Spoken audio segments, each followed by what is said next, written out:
This is the story of an experience I had in Cradle Mountain National Park in Tasmania, Australia, in my early teens. Despite causing no physical injury, it has haunted me into adulthood. So I grew up in a family of avid hikers. Both my mother, a botanist, and my father, a biologist for the University of Tasmania, would regularly visit the deepest wilderness areas of Tasmania during their field studies. These trips, they were disguised as camping and hiking adventures for the family. I never minded though, as I was just as passionate about the outdoors as they were, even from a young age. The key word being was, as after what I went through, even 20 plus years later, I still refused to return. So we lived on a property a short driving distance from Lake St. Clair, a popular tourist destination. This was the only place my parents would allow me to camp and experience the wilderness alone, as long as I brought my German Shepherd with me. He was a former police dog and very well trained. At 12 or 13 years old, honestly, I didn't really mind either. It felt like my own little slice of freedom in my own little slice of the wilderness, despite being surrounded by people. It was easy to ignore them, I guess, but as I got older and more brazen, I found myself hounding my parents to let me take my quad bike deeper into the park to camp, to test my own abilities and prove to them that I was capable of doing so, and that I wasn't just a little kid anymore. It was that overconfidence that led me to that situation and caused this trauma, I guess you could say. I was 15 at the time of the experience, at the age where I thought that I was invincible, knew everything that there was to know, and was untouchable. So after asking my parents for what felt like an uncountable number of times and being told no just as many times, I had enough and I decided to just go. I told my parents that I and a few of my friends were going to the lake to camp and do some fishing over the weekend. Instead, I took my tent, my quad, and headed into the reserve. I left just after sunrise to maximize daylight and to make it as far in as I felt comfortable. Once arriving, I set up camp and had some food and decided to go for a bit of an exploration. I knew of a spot nearby, actually, with a gorgeous rock face where fossils had been found in the past, so I thought that I would try my luck. Shortly into the walk, I realized that I'd been turned around at some point and had no idea where I was anymore.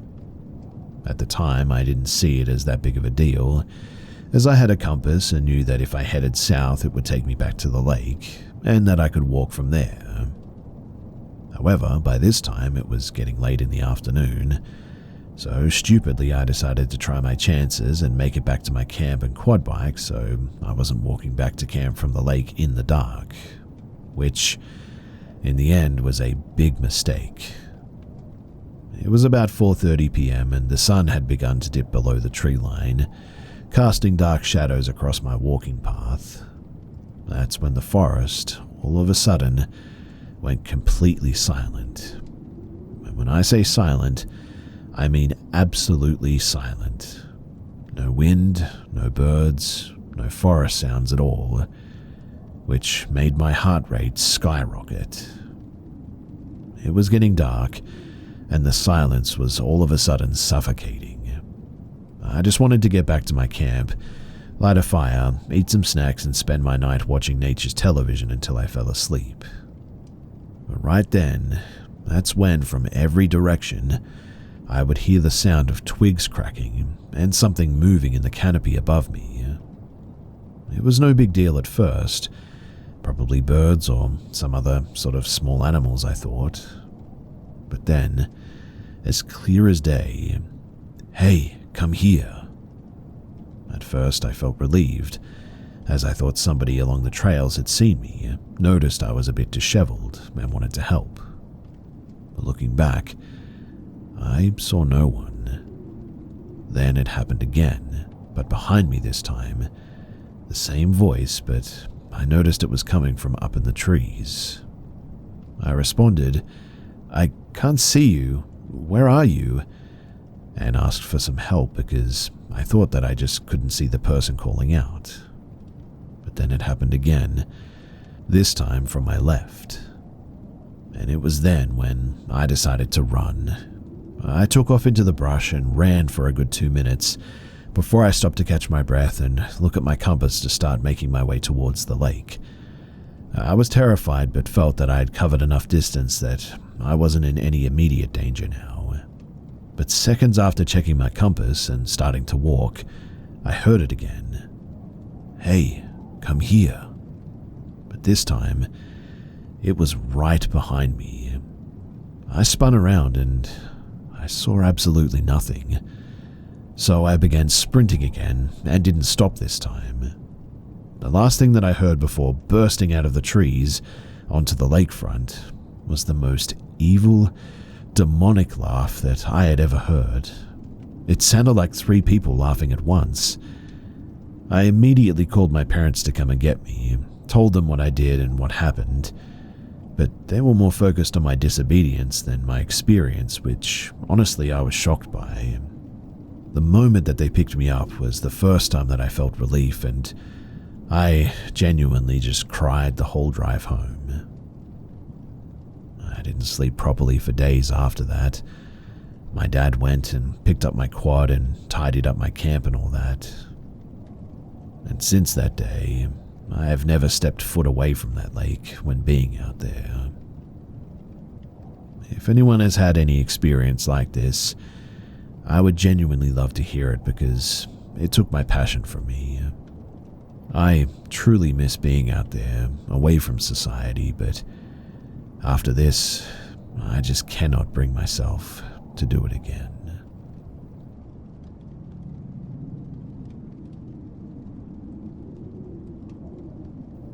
I've lived in my home for the past 14 years. For the past 12, it's been relatively quiet and normal. Our first 2 years in the home were a different story, though. I'm not sure why we experienced some odd things in the beginning. Perhaps someone out there might have some insight as to why things just stopped, or perhaps I just am not meant to know.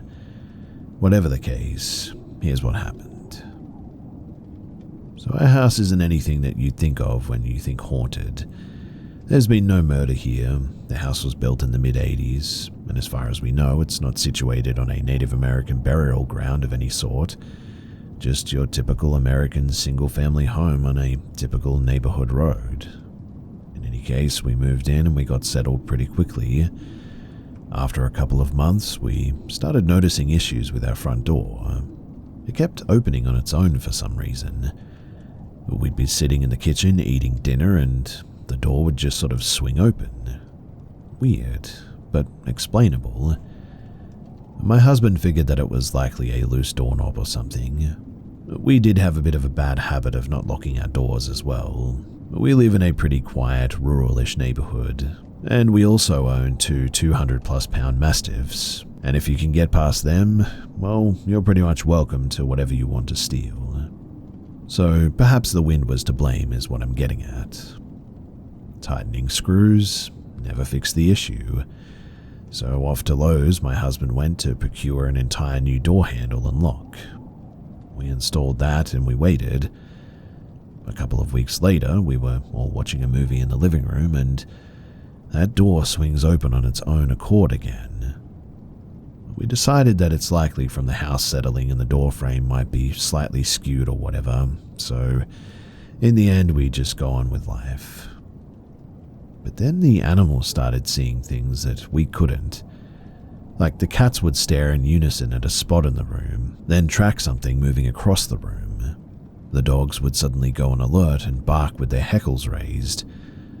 That started happening more frequently as well, and quite honestly that spooked me a bit.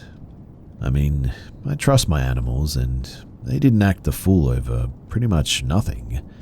They were absolutely sensing and or seeing something that I wasn't. And then the big finale.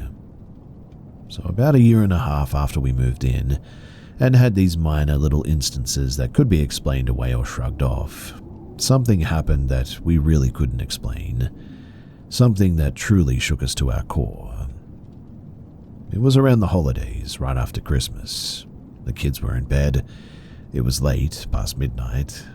My husband and I were cleaning up the living room a little bit when the front door blew open again.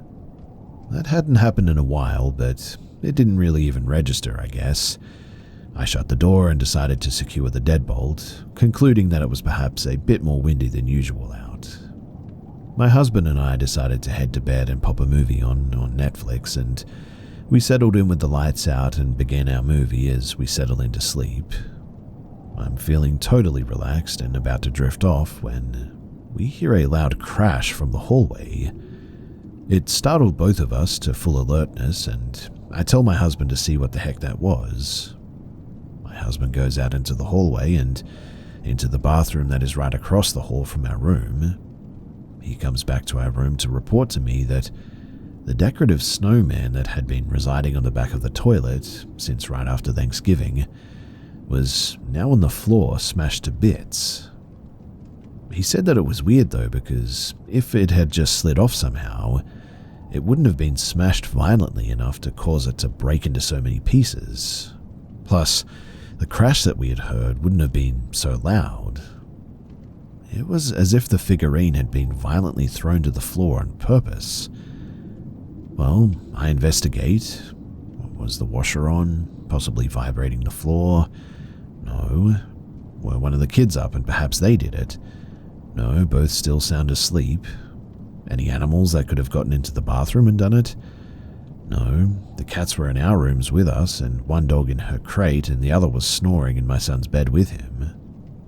Which means that really I just couldn't find a logical reason for this. Odd. Well, in any case, my husband grabs the broom and the dustpan and goes into the bathroom to clean up all the glass. Within a minute, he's tearing back into our room, though, with a look of panic on his face, trying in vain to pat his own back. He was yelling that his back was on fire, and I needed to look at it to help him. He pulls off his shirt and turns around, and across his back are 3 parallel gouges. I wouldn't even call them scratches because they were really deep. They were instantly oozing blood, and the skin around the wounds were angry and red. My husband was in obvious discomfort and was asking what I saw, stating over and over that his back felt like it had been burned or something. "My back is on fire," is what he kept exclaiming. I grabbed some Neosporin and first aid supplies from the bathroom and cleaned up his back, and it took almost an hour before the burning sensation subsided enough for him to settle back into bed comfortably. After I had tended to his back, I grabbed my husband's discarded t-shirt from the floor to inspect it. Quite honestly, with the way that he was gouged out like that, and with that much blood, I was thinking that I would find holes in the t-shirt for sure. But that shirt, it was totally fine. No scratch areas in the shirt, a little bit of blood spotting on the inside, but no scratched or torn fabric that would explain something damaging his back like that. How did he get deep scratches all the way across his back while wearing a t-shirt, and the shirt was totally unscathed like that? I mean, how does that even work? It couldn't have been something that he caught himself on and injured himself with, like if maybe he was standing from a crouched position and scraped his back on the counter corner or something. Besides, that would only leave one scratch, not 3 parallel ones. Well, I was truly spooked by that, and started to believe that there may be something dark in our home.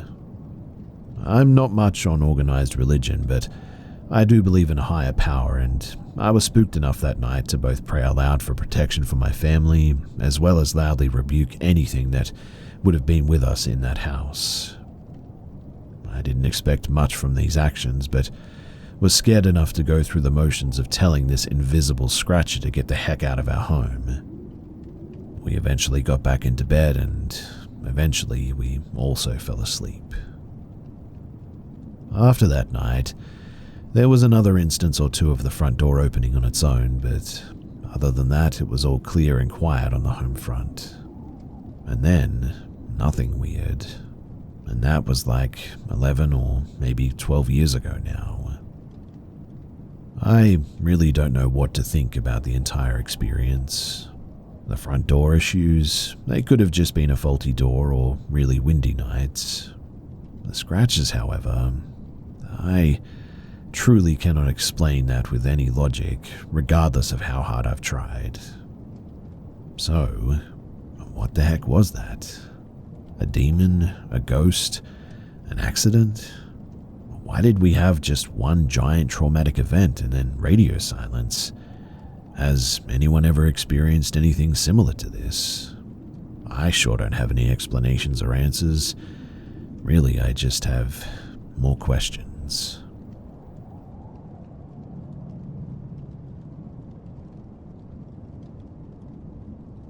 I wanted to share this story as something that happened recently, that links back to something that happened in my childhood that really I couldn't explain at the time.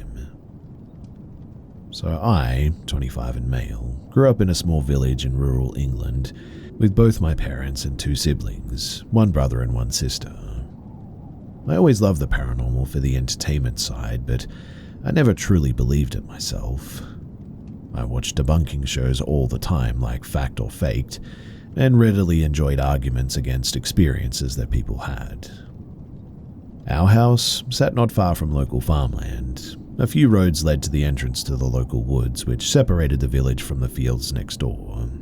Everyone in my family, too, had a story about an experience that they'd had. My mother and sister both claimed to have seen a ghostly figure of a farmer peer around the door at them, but disappear quickly when they turned to look at him.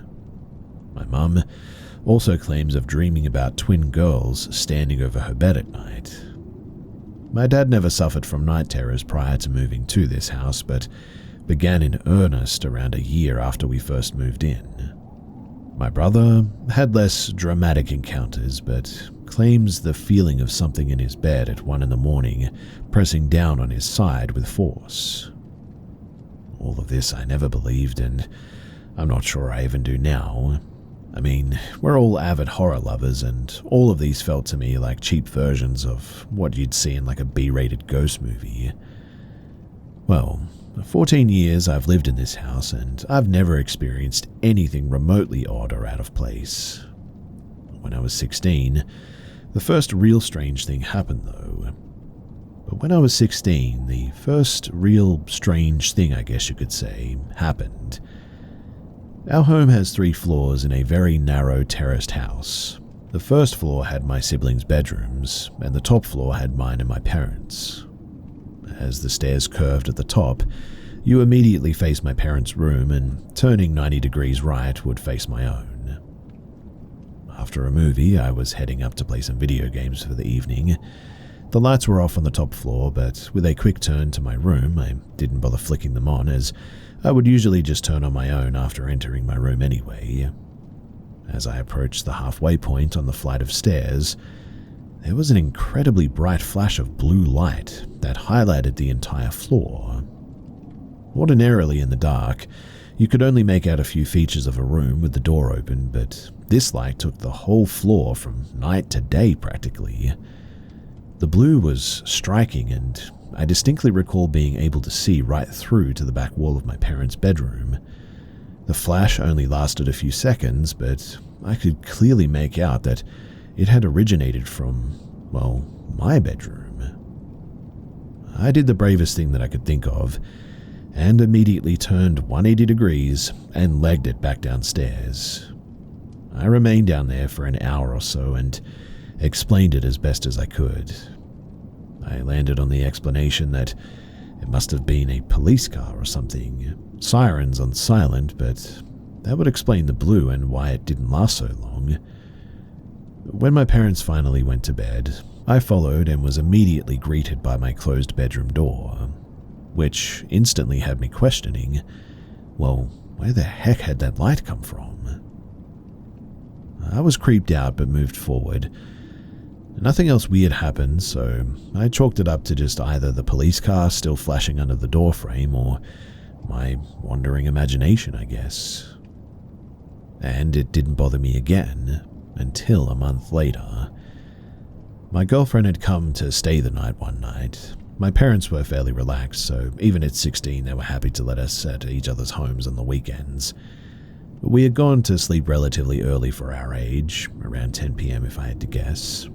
I remember my eyes popping open at a strange sight though. My room was exactly as it was when I had gone to sleep. My girlfriend sound asleep next to me. Everything matched completely down to the crack in the curtain, but through the crack in the curtain, I could make out two distinct black eyes staring back at me. They didn't move, nor blink, but I could tell that they were focused on me. I couldn't move, but I began to hyperventilate. As my breathing grew heavier, I could feel panic setting in. I didn't feel panicked at not being able to move, but it was what was looking at me that panicked me. It didn't speak, move, or make any indication of what it was there for, but I felt petrified, almost as if I knew that what was out there wanted to hurt me. My girlfriend woke me up in hysterics, saying that I had started mumbling incoherently in my sleep before beginning to panic and thrash. I didn't even realize that I had done any of that, as I only woke to her shaking me, but I remembered that dream so vividly. I remember it now too, almost 9 years later, and what helps me remember it so vividly was the fact that it happened again. 9 years I lived my life in there and moved with my beautiful girlfriend into our own home eventually. Everything had been normal. I finished uni, got a job, got a house, planning for the future and all that. It was a work night, so myself and my partner went to bed at a normal time for us. We tucked in at around 9:30, both read our respective books, and it must have been at around 10 when we both kissed each other goodnight and we went to sleep. I woke in that night, unable to move. The room the same as it was, and again, two black eyes through the crack in the curtain staring right at me. The hyperventilating began, and again I panicked at what this thing wanted. As I panicked, I noticed a blue light, though, begin to fill the room to my right. I couldn't turn to see, but I knew the doorway sat right by my head was where the light was coming from. I shot awake suddenly, covered in sweat, at about 5 a.m.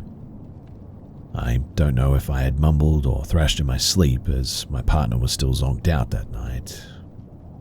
I looked around the room, nothing out of place or different, but I just couldn't shake that panic that I felt looking at that thing. It had been the exact panic that I had felt 9 years earlier in my childhood room. This was 4 days ago now, and it hasn't stopped playing in my mind since. I usually work from home, but I've been heading into the office every day this week. I told my partner that it's because we have important project deadlines as a team, but really I just don't want to be in that house anymore.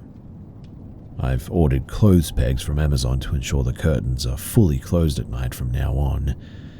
Staying awake last to do it without having to explain why I'm doing it. As a kid, I put it down to just an overactive imagination, but I know what I saw in that window was the same thing as nearly a decade ago, and I really do not want it to come back again.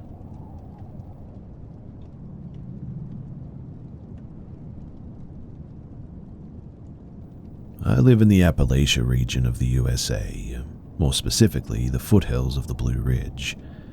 For 16 years of my life, a gargantuan hill, I wouldn't say it's a proper mountain, has loomed over me, offering many stories from the things that I have observed on it.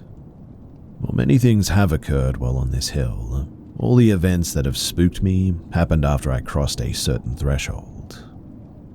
You see, at the base of the mountain there is a cattle gate put there some 70 years ago. One side of the gate is open field, the other a dense forest. Once you cross beyond that gate, an immediate, all-encompassing silence surrounds you, so much so that you can hear your heartbeat in your ears. Though it is quiet, the air is filled with a certain buzz, like an uncomfortable electric feeling that It's hard to explain. Almost, though, as if the mountain is alive, or more so, restless, I guess. Now, one time, me and my younger cousin went hammock camping up on this hill as an adventure to close off the summer. We packed half a day's worth of food and some tools, and then we set out. Everything was going normally as we ascended the mountain, which was seasonally full of the sounds of small birds and cicadas. We set up a camp at the edge of twilight and got a roaring fire going, which we sat around to tell stories, ones about schools, girls, and other typical experiences young folk have. However, as I was midway through a story, I smelt something. It was a sickly, sweet smell, like that of spoiled pork and dead and rotting leaves, maybe, and dirt. Whatever it was, it smelled horribly of dirt. In an instant, I was on edge, and my cousin must have noticed the look on my face because he too became paranoid, soon demanding to know what the problem was. Of course, I played dumb, pretending not to know what he was talking about. But that buzzing sensation that I mentioned before, it began to grow in my chest. And I know that this is going to sound a bit weird, but I felt like I had to go on a walk. So, after convincing my cousin to go walk along a large downhill path that we had discovered earlier, we set out into the inky darkness. It was as if the buzzing sensation was driving me to go deeper into the woods, a call of the wild I just couldn't ignore. We started off, flashlights on, and began walking downhill, but there was a large fallen over tree in our way. We easily went over this, but there were more down that path. We crossed over tree after tree before a large, inexplicably horrifying barrier of fallen trees stood between us and beyond. My cousin looks at me and says, "We could seriously get lost out here, you know that, right?" Something snapped in me. That electrical feeling permeated into my very flesh, and I smelt that horrid stench again. At that, I turned tail and began speed walking back to camp. It was certainly time to get the heck out of here. I started to run, and I felt as if something was behind me, a force pushing me faster, telling me to get out. My cousin running alongside me asks why we're running, and I say my intuition says that we should. We make it back to the camp, and everything feels safer. I calm myself down, but that's when I notice that the cicadas and the crickets, that they've gone silent. In fact, the whole forest is all of a sudden dead. Well, we slept in our respective hammocks that night, and thankfully no cryptid got us, but man, I don't know what was going on up there, but something seemed close.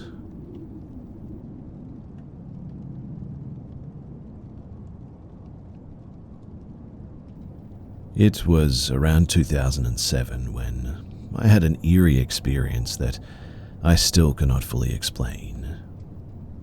I was in my room, playing my favorite video game, Risen, when I heard the doorbell ring.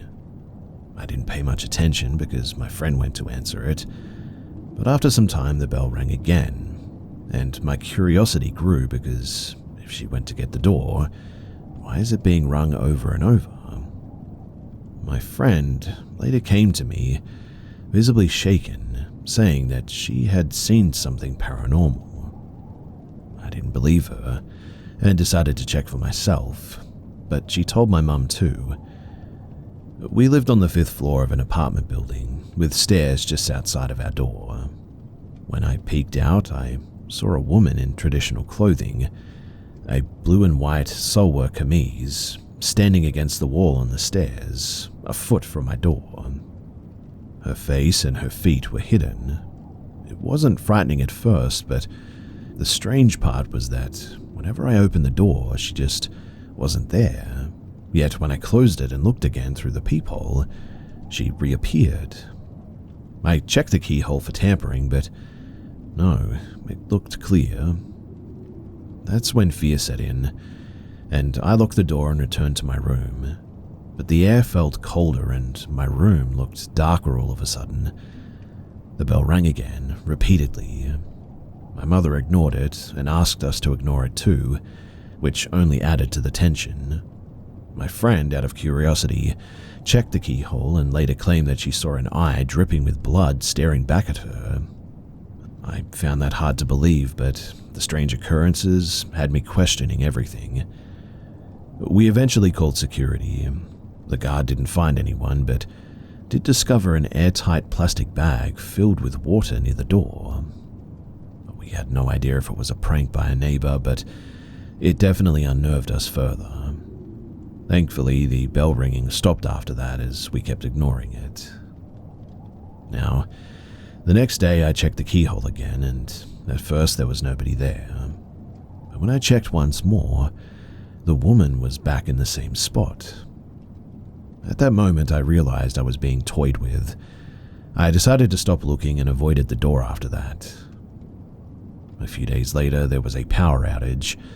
The apartment was pitch black, so we lit some candles. My mother had to run an errand, and she took my friend with her, leaving me and my younger brother alone. A short while later, we heard someone trying to open the door. The doorknob was twisting as though it was locked, but the door wasn't locked. It was just closed. Panicking though, I quickly held the door tightly and shouted to ask who it was. There was no reply, and eventually the doorknob stopped moving. When my friend returned, she said that she had heard me screaming from the third floor as she was climbing the stairs. That night passed uneventfully, but I began noticing strange sounds, like toys being dropped or rolling, coming from the floor above us. When I brought it up with the neighbors upstairs, they claimed that they didn't know what I was talking about. Even after moving houses, the strange sounds continued above me in the new apartment, always around midnight. And something else started happening too. I'd occasionally wake up with like thin scars on my back near my spine or on my hands. I never paid much attention to them at the time, but looking back now, I can't help but wonder if they were connected somehow.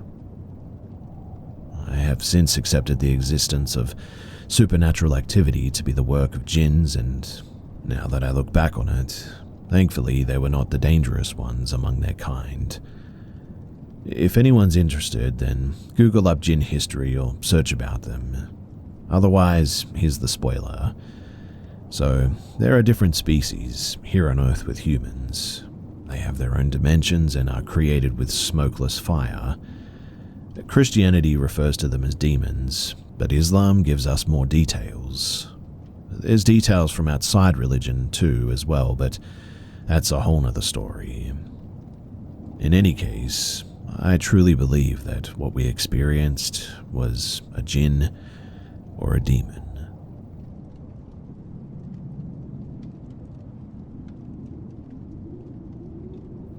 So this story starts as me being an 8-year-old in Glendale, Arizona, and lived in a decently sized home in the ghetto with my mom and little sister. And honestly, maybe I was just stubborn or just didn't experience anything up until this point, but I swear that I didn't feel or see anything until my older sister and her 4 kids at the time moved in. We had a spare room for them since my little sister refused to move out of my mum's room. So, they move in and a lot of weird stuff would start to happen.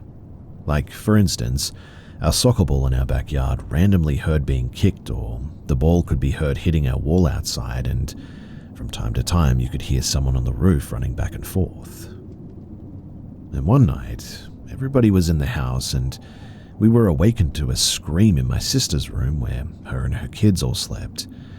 We quickly go in there very concerned. Come to find out, my nephew was locking himself in the closet to talk to a little boy. He was probably 3 to 4 years old at the time, so it was haunting to hear this. But he said something very interesting that later broke my heart a bit. My nephew told us to check the roof and we would find him. We surprisingly went and checked the next morning, and I was sent up there because it was easy to pick me up and have me climb through the roof to see what there was up there. There was nothing up there but a shoe, a red Lightning McQueen shoe, and it was of a young kid for sure, just a little smaller size of my own at the time when I was 8. I threw it down to show my mother, and no one said anything, they just kind of ignored it. But here's where the closure comes in. So my mother calls the landlord one day to make her call to pay rent and to discuss things in the home that needed to be fixed. When this lady and her husband came over to look at the stuff that my mum claimed needed attention, my mum, with no hesitation, asks them, "Has anyone ever died in this home?" And the homeowners say, "I don't know, why?" And so my mother tells her everything about the childlike behavior and the interaction between my nephew and being in the closet and all that. The couple, they look at each other and both look back down, looking really sad. And they say that they apparently had a son who was really sick and battled some type of sickness and passed away in the home. My mum showed them the little Lightning McQueen shoe, and they were in such awe that we had something like that, and so they respectfully took it. It's kind of crazy to think about, but after that day, that little boy, he never bothered us again, and we never picked up on any creepy stuff after that day as well. This is just one of the interactions that I've had with the paranormal. There are plenty of other stories which I hope to share soon, but this one has always stuck with me because, well, it is just a really tragic story.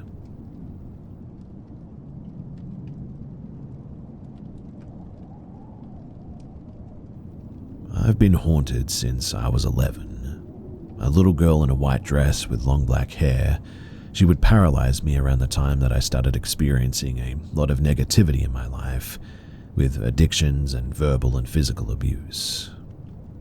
I also forget traumatic events very quickly, and from my own investigations, it wouldn't surprise me if I have amnesia related to some deeply traumatic events. But anyway, this little ghost girl, she returned in 2022 with direct touches and movement of objects in my house, car, wherever I would go, she would also be. I know that this is going to sound a bit weird, but she cannot touch me in running water. And this tells me that it's a negative entity. She paralyzes me consistently every April, which is the date that she made physical contact with me in 2022. I initially thought that she was friendly. When she met me, I was in a mostly mentally ill state of my life. I was isolating myself from society, basically living in the woods, and that's where I met it. I became very attached to her.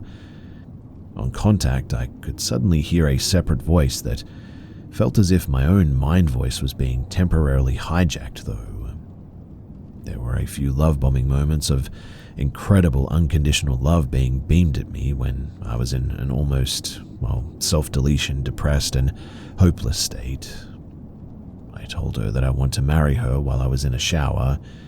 She couldn't touch me at the time, running water, like I said. And now, I think that I really messed up. Ever since then, she's mostly hostile, has injected intrusive thoughts into my subconscious since last April, and it was so intensely disgusting that I couldn't function around human beings without being bombarded by intense visual and verbal, really illicit images and violent thoughts against myself and anything in my field of vision. It also hasn't stopped. Also, every April, she paralyzes me and returns in her form of a white dress with long black hair. But now she's grown up and looks my age. Whenever this happens, my head shakes violently, something like in the Exorcist movie or whatever.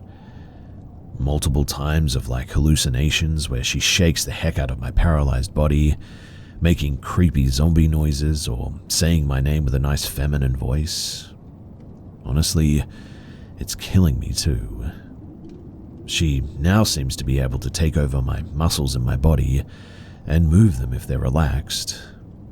And honestly, I just have no escape, no relief, which is why I'm here. What can I do?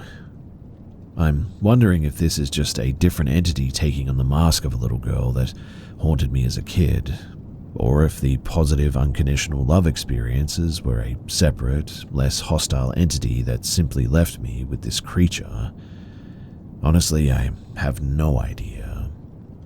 But what would you do in this situation? By the way, this is not mental illness. I've had other people witness poltergeist activity with me, so I know that I'm not going crazy. So, does anyone here know of any good places where I could find out some information, or maybe even get some help?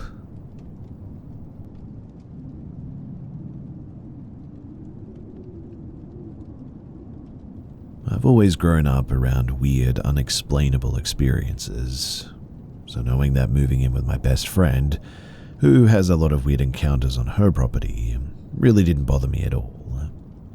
I have been coming around for 5 years before I even started living here, and I only experienced little things like hearing footsteps, the doors opening on their own, basic things like that. I only actually saw something a few times.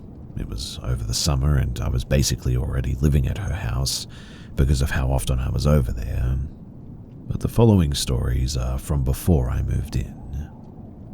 So, the first time I ever saw it was at night, and my best friend, I'm just going to refer to her as my sister from now on, had gone inside of the house to grab something.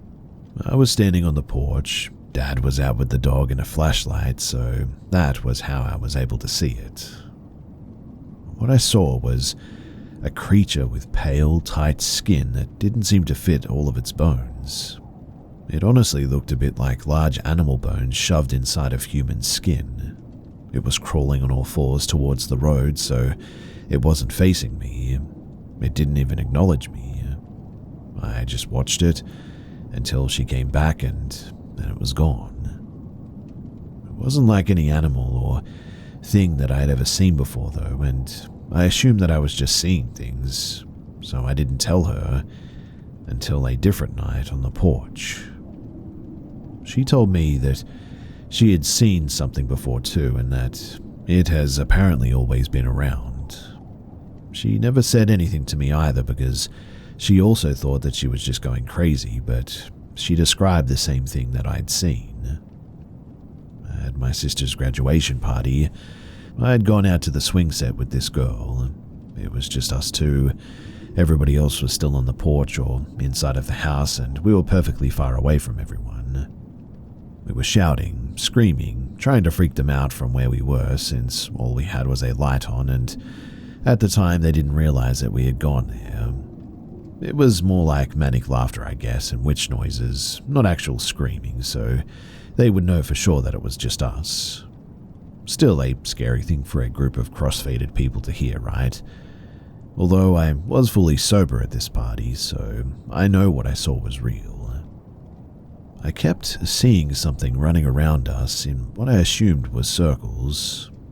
I ignored it at first, and me and this girl started talking about getting my sister and her boyfriend at the time, now ex, thank God, to play a trick on the people sleeping in the camper, since we saw them head in for bed like the four of us had planned. But soon after that, we saw a figure walk around the camper and shake it. We assumed that they had got there first and stayed where we were. Eventually, after maybe an hour or so, we were talking about heading back. It was around 2 or 3 in the morning, maybe even 4 at this stage. That's when we looked over and saw a tall human figure walking around the pool. They were too tall and skinny to be anyone that we knew. We tried to think logically and assumed that it was my sister's boyfriend. We decided to walk back, and once we got back onto the porch, my sister's boyfriend ran up the steps toward us and started yelling at us for messing with them. My sister was on the porch and said that she just watched us come off the swing set, so it couldn't have been us. But apparently, we saw what they saw. but someone was underneath the porch poking my sister's boyfriend in the back, allegedly. This is obviously something that I didn't witness, but it is what my sister and her boyfriend, Evan, said. He at first didn't believe my sister about what was going on and threatened whatever was outside by saying that he was going to touch it. He was way more detailed than that, but I don't feel like going into detail about what he told this thing. But that was when they both saw it. It had somehow gotten up to the porch and peeked from around the corner at them. My sister said that she was so shocked and terrified at what she saw that she could hardly put together the face of it. She just remembers that it was pale and extremely skinny. Now, when I first moved in and was dropped off at the house, I was pretty much completely alone. I went out into the kitchen to get some food, and that's when I heard my sister's cat, Teslie, meowing. When I got to him, I still heard him meowing, but I was looking at him and he was not meowing or moving his mouth at all. Something told me to look outside, no matter what I heard, and I stayed with him since I assumed that he would be scared too, but I went back into the room and I heard constant footsteps. I knew that it wasn't the cats because I knew what the cats all sound like, and it definitely wasn't them. I also used to sit on the porch at night, pretty much every night, until I would, without fail, every night hear things moving on the porch or something walking around, even though I was completely alone. I would hear voices that I didn't recognize, but I guessed I was hallucinating since any hallucinations that I've ever had have been tame. Normally I would just hear conversations I couldn't make out or something like that, and they stopped after I moved out of my parents' house anyway. I'm assuming that they were caused from stress, but after this I really don't think I was hearing things. It started to get more consistent and obvious recently, like it doesn't care who sees it or hears it. It's like it wants us to pay attention to it or something. The scariest experience, though, was when we were on the porch with our friend. Their name is Sean.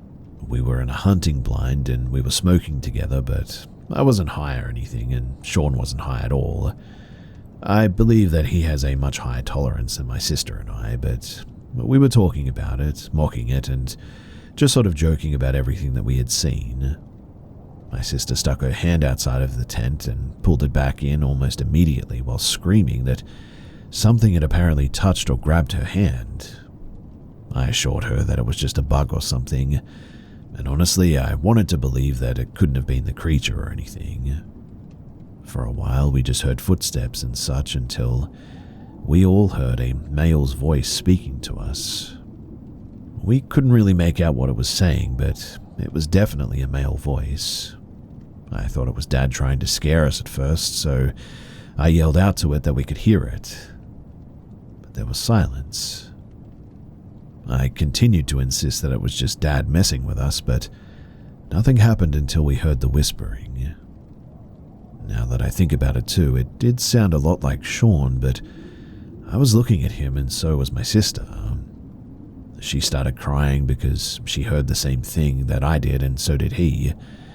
He looked confused though and terrified at the same time because he was not talking at all. After that, the light turned on without anyone being out there. And I mean, we've done jumping jacks practically just to get that light to turn on. It barely ever works, but we packed up everything and immediately went inside after hearing all this. Only a few days ago, we went outside to go into the hunting blind for our activities. We went out of the sliding glass door that time and nothing odd was on the porch. I know because I was trying to ice skate in the kiddie blow-up pool thingy, and I know for a fact that it wasn't there before, but we came back to go inside and we stopped because dead in the center of the porch was a chunk of fresh raw meat wrapped in newspaper. We were on FaceTime with someone and he also saw it, but he insisted that we must have missed it, but I know that we couldn't have. It had been snowing and we were outside long enough for it at least to have been covered in snow. In any case, we went inside and asked Dad about it, and we have absolutely no newspaper, and nobody in the house would have wasted meat for a prank that didn't even get a scream out of us. The newspaper, it wasn't even wet either, which was weird. Only maybe a day before that incident too, we saw these large footprints right in front of our bedroom window after being on our way inside after hunting blind activities and all that. Nobody's shoes looked like that. They were long and thin and a bit like a clown shoe foot or whatever. They didn't lead anywhere, and there was no trail, just one set in the middle of nowhere. The weird thing though is that they didn't lead anywhere, and they were not trails from anywhere either. They were just one set in the middle of nowhere. Well, we just simply went inside and assumed that we must have missed it when we came out, but I know for sure that we didn't, because I tried to grab my sign that fell by our window, but I decided to leave it since it was already covered in snow. My sister also knows that they weren't there before either, because she apparently checked there as well. And to add insult to injury, we don't have a curtain, which was very fun to think about. Now, the house isn't that old, but the property sure has a lot of history. I'm not entirely sure what I was told, but the property could be haunted because of all the horrible things that happened here allegedly. People have died in this house, and sometimes things do act up, like Thanksgiving night, for example. I was in my bedroom by myself. My sister was in the bath, and her nephew was trying to sleep on the couch. I heard the sound of someone walking in and out of the house, doors opening and shutting, just a whole lot of strange things, and her nephew heard it all too, and claimed that he had seen things staring through the window, watching him sleep. We don't really talk to him about what we've seen, but he described exactly what we have, multiple times as well. But my sister, she said that she had heard someone knock on the door, and her younger sister shout, "Mum." Mum was clearly asleep on the bed, and she wouldn't have done that since it could wake her up. This was around midnight since she texted me about it when it happened, since at first she thought that it could have been me, but also knew that I wouldn't make that much noise while Mum was asleep. Our sister was asleep at that time too, and there were no footsteps or anything at all, even though you would be able to hear someone walking up to the door like that. Another time, most recently, we were messing around with a Ouija board. I know, kinda stupid, but it's only worked for me once, and it didn't work this time, so I spelled out something stupid and threw it across the room without saying goodbye.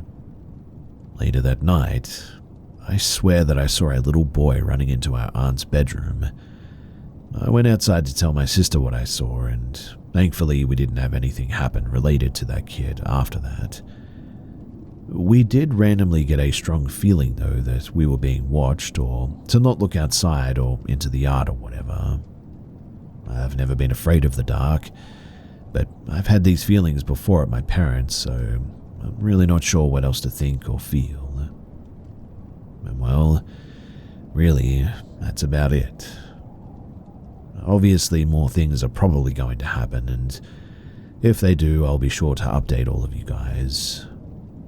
By the way, I saw it again the last night through my window, the thing outside specifically. I don't think whatever's outside is related to anything that happens inside, weirdly enough, but it was tall and it was too dark to see anything more than a silhouette.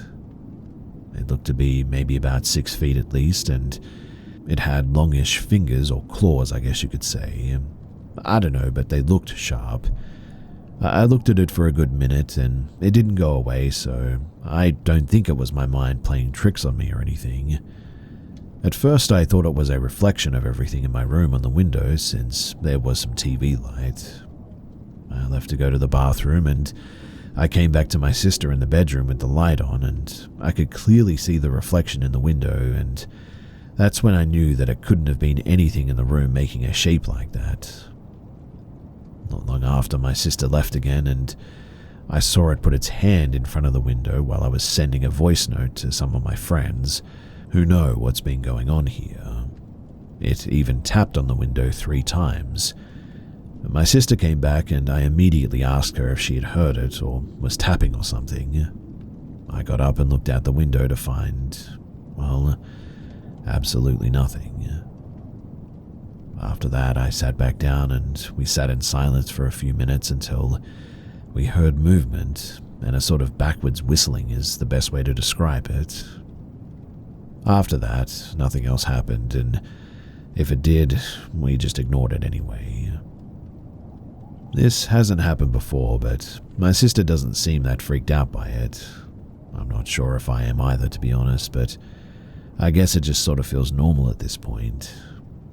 Although, I will say this event does seem to be a bit of an escalation in what's been happening.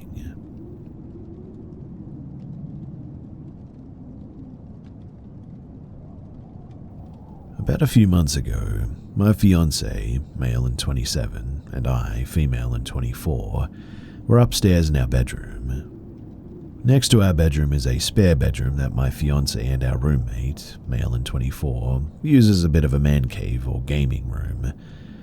At that moment, our roommate was in the room gaming, while my fiancé and I were watching a new K-drama on Netflix.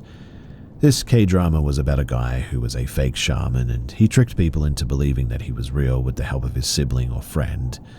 I cannot remember which it was, but long story short, I started to pass out, and I looked over and saw my fiancé passing out as well. Now, all I remember was screaming. It sounded like the depths of hell, to be honest. Screaming people, and I was petrified. All I saw was black, and I felt the ground under me shaking violently. The screaming was so intense that I swore that I thought that I was dead and I was in hell. The screams sounded like people burning to death. Even sharing this after a few months later, it gives me chills and a sort of PTSD vibe, I guess. I cannot handle screaming of any sort because of what happened, and I struggled so hard to open my eyes as I started to scream with whatever was screaming. As I opened my eyes and continued to scream, my fiancé is already screaming and running to the door. As he's reaching for the door and screaming, I noticed that the shaman show was still on, but the Mac keyboard was stuck and causing the show to sort of keep playing and stopping again, non-stop. I looked at my fiancé and started screaming, "What the heck happened? What the heck was that? What was all that screaming?" And he replied with, "I don't know, I heard them too. I heard them screaming, I was in hell. I got up to save you and I thought you were dying with your roommate downstairs, and then outside of our bedroom door, we heard a gun cocking." My roommate was banging on the door and getting his gun ready for whatever the heck was happening behind our door. All I remember thinking was that this was all real, hell is real, and he's ready to end the hell that might be downstairs. Then I finally came to my senses as our roommate banged on our door one last time and said, "What the heck is going on? Are you guys okay? What's going on in there?" All I said was, "Do you have a gun? Why?" He replied with, "I thought someone broke into your room. I mean, all I heard was bloody murder screams." We all eventually calmed down and explained to our roommate that my fiancé and I had apparently had the same hell night terror, and that we were sorry for scaring him. I didn't sleep for the rest of the night, and neither did my fiancé. He described the screams, and he felt the room shake, and he felt the horror and the true meaning of hell with me that night. It took us a while to stop shaking and crying. We both came to an agreement that it might have been the Mac causing the screams to sound that way due to the stuck button that kept the K-drama pausing and unpausing.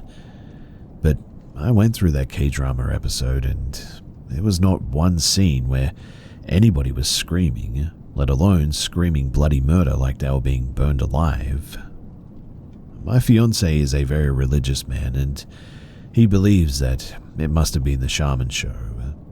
He believes that whatever was in that show, that it cursed us that night. I believe that it was probably the smoking that we did a couple of hours earlier. But has anybody else ever had this happen to them? Has anyone experienced a night terror with their partner or a friend like this? I mean, This is really weird, right?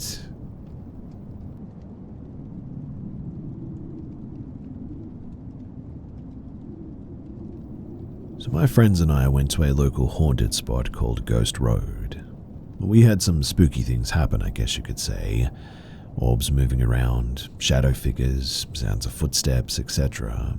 We were all spooked out, but also knew for the most part everything that we saw could mostly be ruled out as cars, animals, and general paranoia.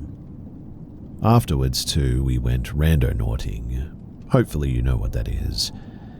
The location took us up to a spot just past a cemetery, but it wound up being private property in BFE. And we live in a rural area, so, people have guns and all that.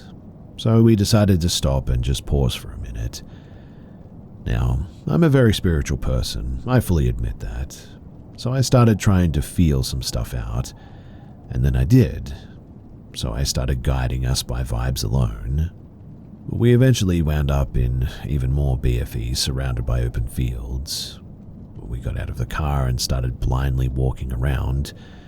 A random note too, that we all started feeling sick upon going down this road, but again we wrote it off as just paranoia and nerves. Suddenly though, 3 of us out of the 5 all turned and said left. So we went left, wound up at a fence, and coincidentally a broken part of the fence that allowed entrance. The same 3 of us though all of a sudden thought that we had all seen something, and 2 of us decided to go towards it. The girl that went over to the fence with me doesn't really believe in supernatural stuff, so she wasn't really scared at all. Her confidence rubbed off on me, I think, so I started feeling a bit better too. We decided to run towards the pole in the middle of the field where the 3 of us were seeing stuff. And this is where things got really scary. So we touched the pole in the field, and as we started running back, we heard what I cannot describe as anything other than a wheezing scream. We started sprinting for real at that, and the run back for some reason took twice as long as the jog there. The other 3 in the group had already restarted the car and were yelling for us to hurry, because apparently all 5 of us had heard the same scream. The car struggled to start but finally did, and we hauled butt out of there quickly. And again, all 5 of us heard the same scream from the exact same direction. We were all terrified, and we all just felt this sheer dread for the entire drive back home. So, has anyone else ever experienced anything like this? Or does anyone have any idea of what it might have been that we encountered that night?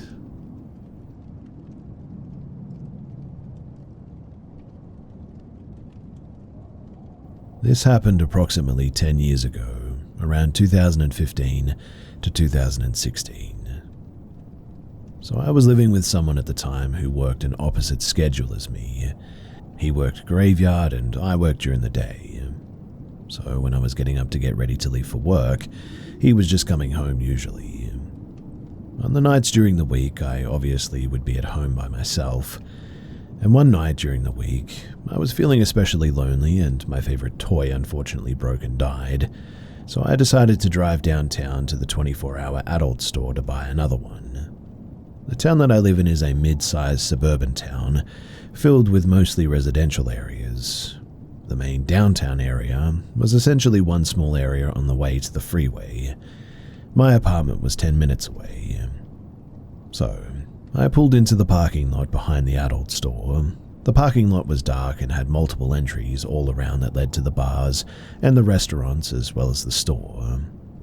After parking my car, I walked towards the entrance of the store, which was on the street. To do so, I had to walk towards the driveway I came in to park on. Upon walking to the entrance, I noticed a man standing by himself smoking a cigarette.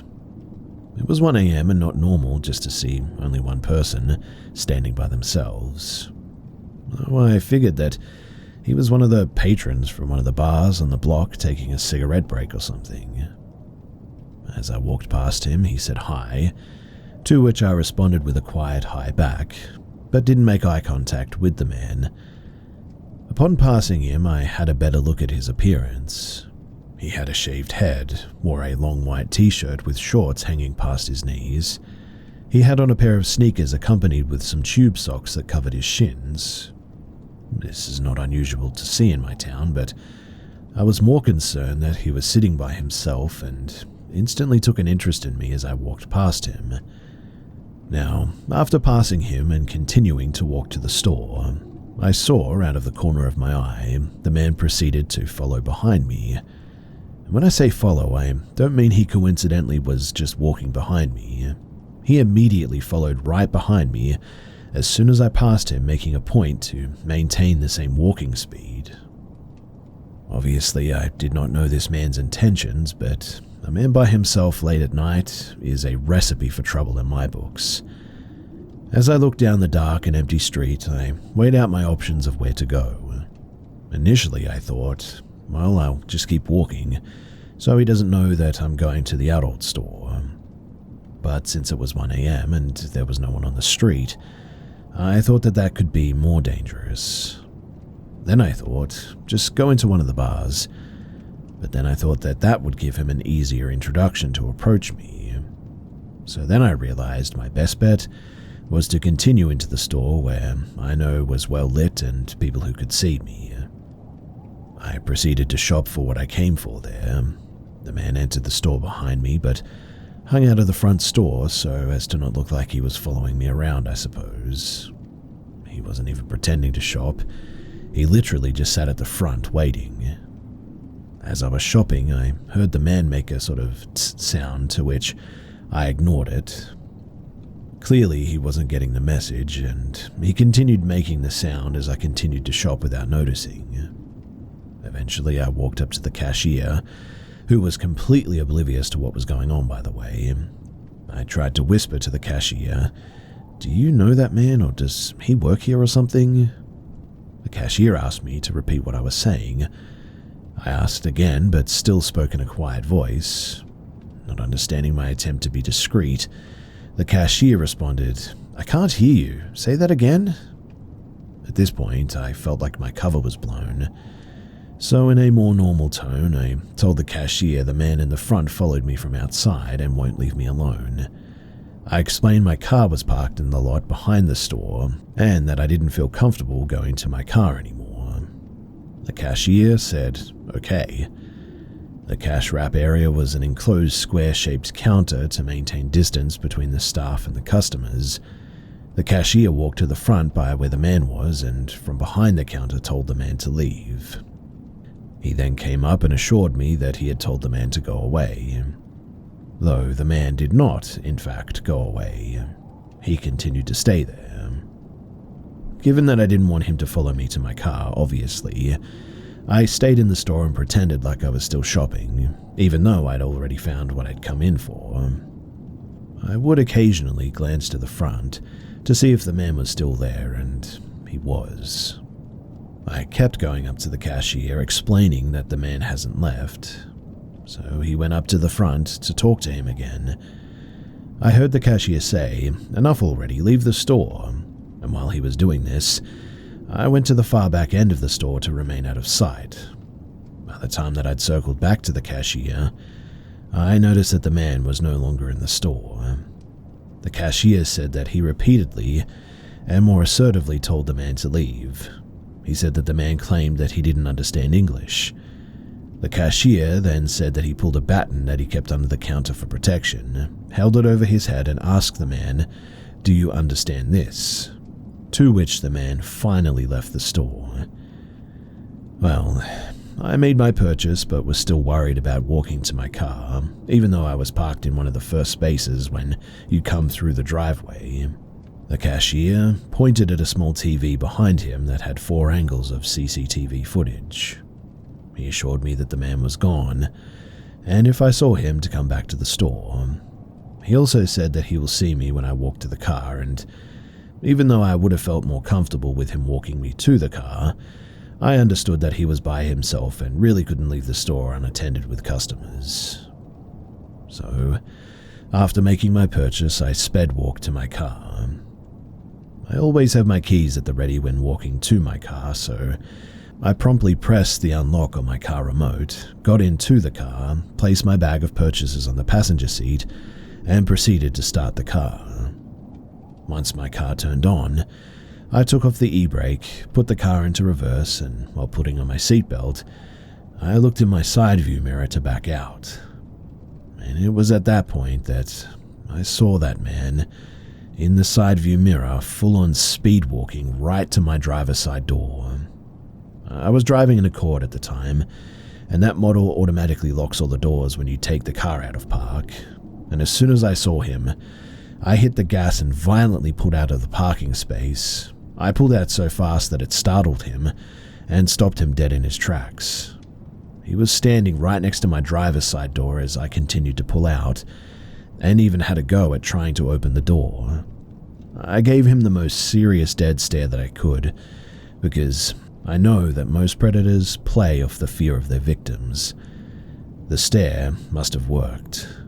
As soon as he saw me pull out while staring at him, he turned his head back to the driveway entrance and proceeded to walk back to where he was standing. He had a look of defeat on his face. My face, however, was overcome with relief. I pulled out of the parking lot and I took myself back home. I felt a bit of shame being by myself going out so late like that and experiencing this. I did tell my boyfriend about the incident when he came home at about 6 a.m. He also concurred with me that going out that late by myself really wasn't the smartest thing to do. I'm no longer with that person, but I still live in the same town, though I never leave my home for anything past 9 o'clock anymore. While the town that I live in isn't the most dangerous, there is still enough crime here that occurs that it's also not considered the safest. And so the moral of the story is to be careful when going out late at night.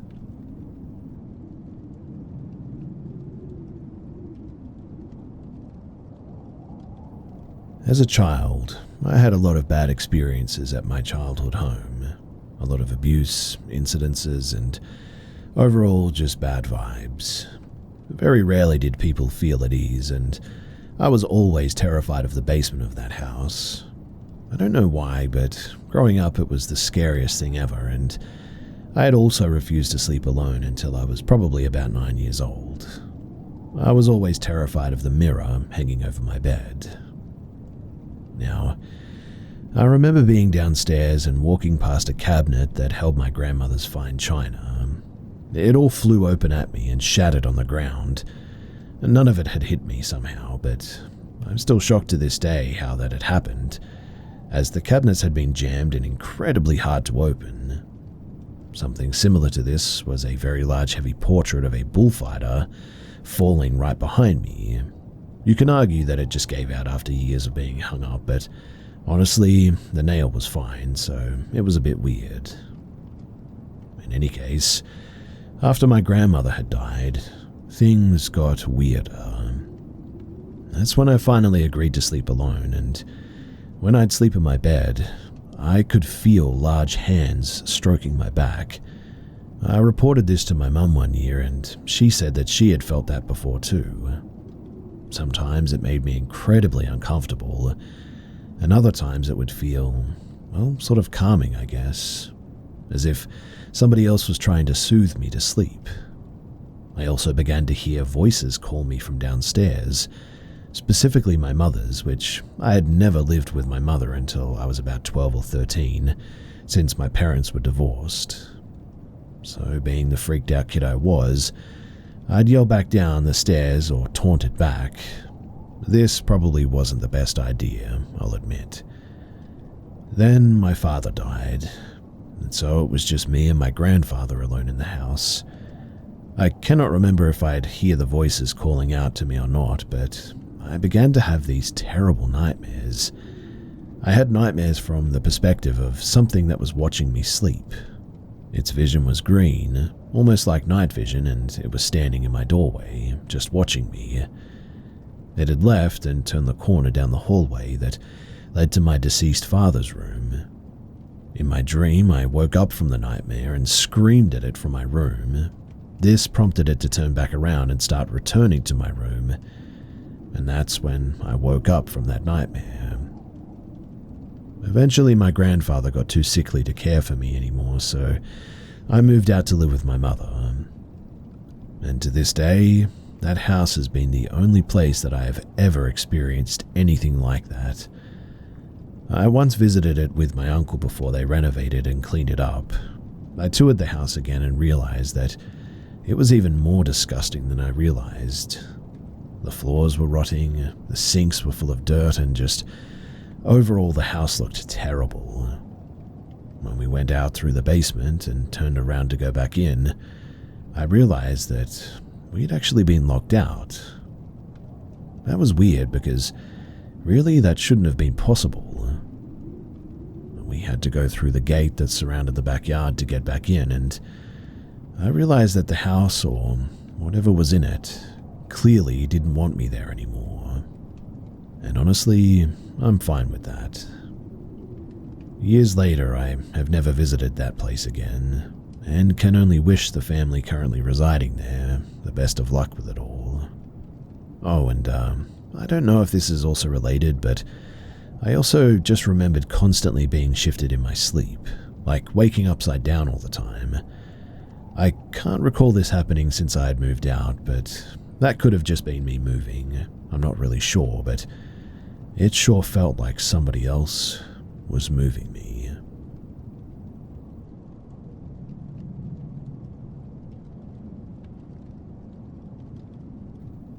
So I'm 23 now, and this happened 2 years ago.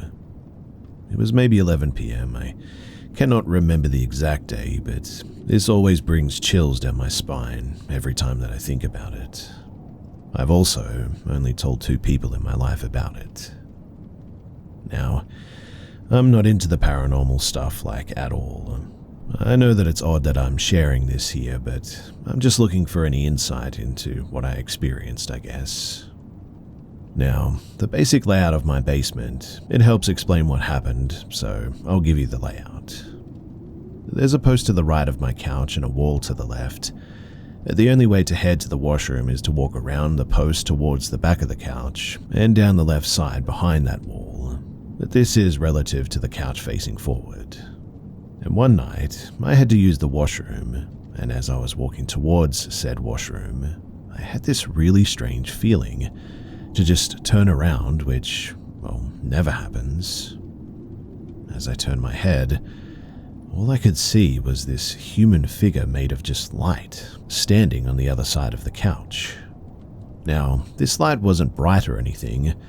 My lights were on and it kind of just moved the room's light, so I had a good look at it. I couldn't see through it or anything. It was just there, standing and staring at me for at least 2 to 3 seconds.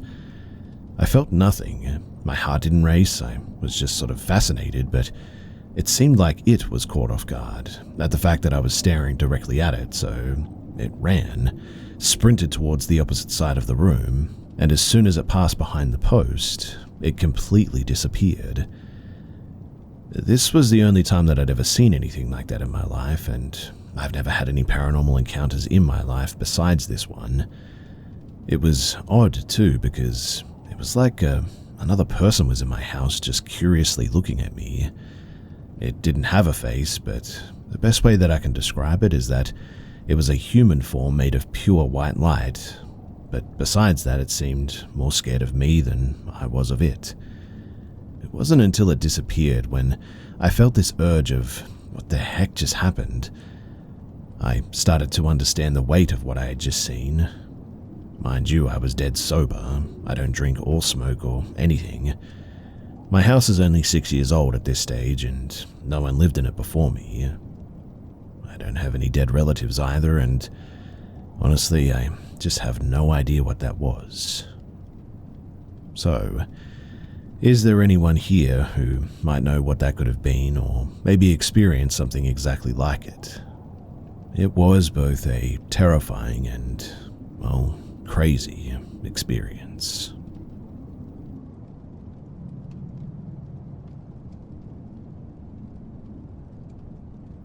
I've always been a skeptic about ghosts. but my family has a chilling story that, well, centers around me. Despite the events, I remain doubtful because I was only 6 years old at the time and I remember very little. What follows, though, is the story of House 404, as told by my family, and faint fragments of my own memory. So it all started when my family moved into a new home, after my mum and stepdad got together. During the showing, the realtor mentioned that the roses taped to the walls shouldn't be removed. Even as a kid, I found that a bit odd. Naturally, my stepdad took them down right after we moved in. I mean, who would want roses taped on their walls like that? But strange things began happening soon afterward. Like one day, I came home alone after school, sat on the couch and put on my Snow Buddies, my favorite movie.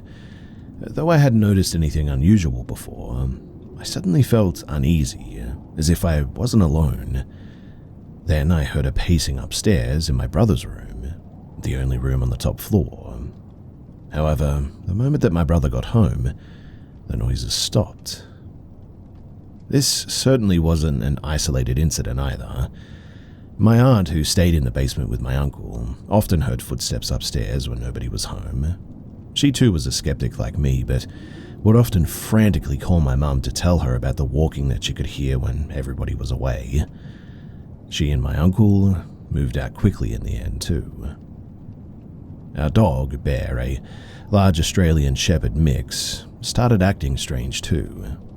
He refused to go upstairs, barked at the bottom of the stairs, and often growled while staring at my brother's bedroom door, where the pacing was heard, and would always sleep outside of my room at night. Now one day, my brother's friend and his brother came over to play hide and seek in the basement. I hid behind the washer while the other two chose spots under the futon and behind the TV speaker. My brother found his best friend pale and trembling under the futon though. When we asked him what had happened after the game was done, he claimed that he had seen footprints on the carpet and heard a woman whispering in his ear. When they found me, the boys spotted writing in what looked like red chalk or paint on the concrete wall right near my hiding spot, and it read something like, "These roses shall not be removed. They keep her spirit at bay. I say goodbye, for I'll kill myself today." After that, my brother's friends swore that he'd never come back to this house, and at this point, 4 people now never wanted to come back. My aunt and uncle, and now my brother's friend and his brother. Well, a few nights later, as I slept, my stepdad's cousin, sitting in the living room, which had a straight view into my room, noticed something moving in my room. It had a glass door because it was supposed to be an office, but he alerted my parents, and they all watched as my blanket was lifted off of my bed, not once but 3 times, before it was yanked to the floor. Moments later, I was thrown from my bed across the room. I remember waking up crying, lying near my dresser, and my stepdad rushing in to comfort me, putting me back to bed eventually. He claimed that he didn't sleep for nights after witnessing that too. He said that he would sit on the couch just watching my room just as the dog would do from outside of my door. And we moved out only about a week after that. Years later, I researched the house's history, curious to see if any listings said anything about the encounters that we had, and learned of a murder-suicide. A man had apparently killed his wife days after their wedding before hanging himself in my brother's room. Her body was found in a sealed crawl space in the closet of my brother's room, where we would sometimes hear scratching. The roses taped to the walls, well, they were from her wedding and seemed to hold her spirit at bay from what the man wrote on the wall. Removing them allegedly unleashed her. We say that she targeted me because she had been pregnant at the time of her death and couldn't have the child that she longed for, so she got mad that I was a child living in the house that her child should have been living in. And as someone who is a skeptic myself, I genuinely see how this story may sound fabricated. I personally believe that I kicked my blanket off and rolled out of bed. The footsteps that I heard, There could have been shifting foundations in the house for sure. The dog growling may have just been the dog knowing about an animal that was in the crawl space. That explains the scratching too. The note, well, that could have been written by a delusional man that murdered his wife and believed that she was haunting him some time ago. And the footprints and the whisper, that could have been my brother's friend messing around with us for sure. Still though, my parents swear that the bed, it wasn't just me falling out of it. But I thought that I'd share this story that my stepdad to this day hates bringing up. It's one of the few things that has actually scared him, and I think it's because, well, the entity targeted me.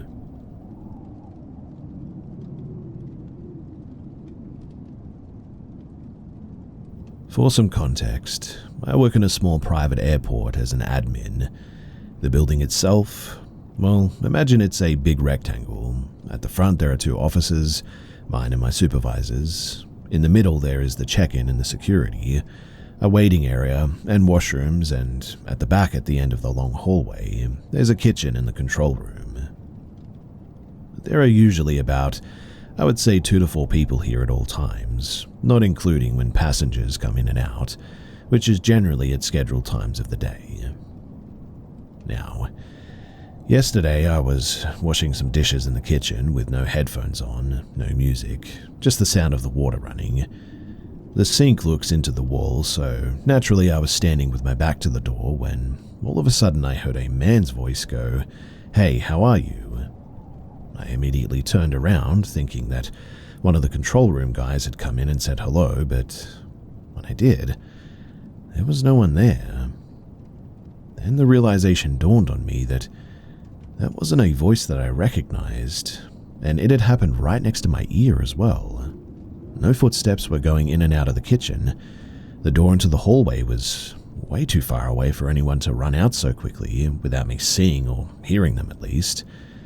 And also, the control room guys were gone for the day since there were no more flights.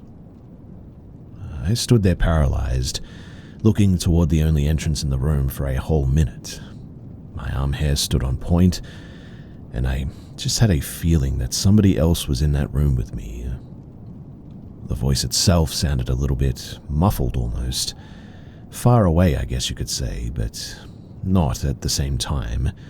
Like being talked through a very thin wall, maybe, if that makes any sense. It was right next to my left ear, though, where somebody could have been standing, but I can assure you that no one was. The tone in which he said it was very friendly and paused, like you just ran into someone you know at the grocery store type of thing. I tried to shake the feeling off to just finish up, and I left the kitchen as quickly as I could. I also confirmed along the way that nobody else except me and the supervisor were in that building, and he was in the office at the front of the building. Once he saw how freaked out I looked, though, he promised me that it definitely wasn't him. For a moment, I tried to convince myself that it was just the comms, the radio in the control room, but upon further thought, it sounded nothing like that. I mean, I'm used to that radio going off, and I know exactly what it sounds like. Also, why would anyone just say that sentence into it? It was all very odd, and I am definitely still a bit freaked out. We have had many other instances and experiences in this place, such as seeing things or what looks like someone walking into an empty room from the corner of my eye, keyboards clacking when nobody else should be in the office, security sensors going off on their own, and many others. But I might have to share those another time. For now, I'm just wondering if anybody else has had a similar experience to this. I would love to hear about your stories or maybe even your theories as to what this was. And so, thanks for listening.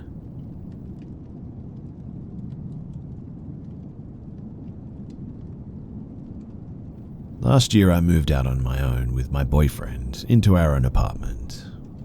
We lived in Old Town, which is already considered pretty sketchy. We had seen this apartment online for $650 a month, and that was a deal in this area. That apartment, however, was taken, but The landlord owned another apartment fourplex that had an apartment for the same price. However, the previous tenant had allegedly died. I said that was fine because, people die all the time. So we went and checked it out. It didn't feel very off at first, I guess. It came with a washer and a dryer and wasn't far from my college campus, so I figured that it would stick. Anyways, moving on to the man who died that my landlord was legally obligated to tell me about. His name is Clifford. He had died recently, so recent that weeks before he was walking about and living his normal life, and then suddenly he was just gone. He had heart problems and he did die in the hospital, though the landlord said that he had actually died in the apartment, but apparently the man who lived there 10-ish so years ago prior to Cliff, he was the one who had actually died in the apartment. But I wasn't given a name or any details, and my landlord was too young to have known the guy since the place used to belong to his dad prior. Anyway, the only thing that bothered me when we first moved in was the carpet was well past needing replacing and had a stain that honestly was vaguely dead body shaped. We ended up putting a rug over it because no amount of carpet cleaning would get it out. Trust me, I really tried, and it just never came clean. The apartment was old and I was fine with that, but I'd wake up often to, odd feelings of being watched, I guess.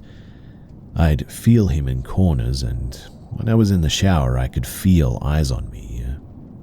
My partner never said anything, but he liked to ignore ghosts and things like that because he doesn't think that they're real.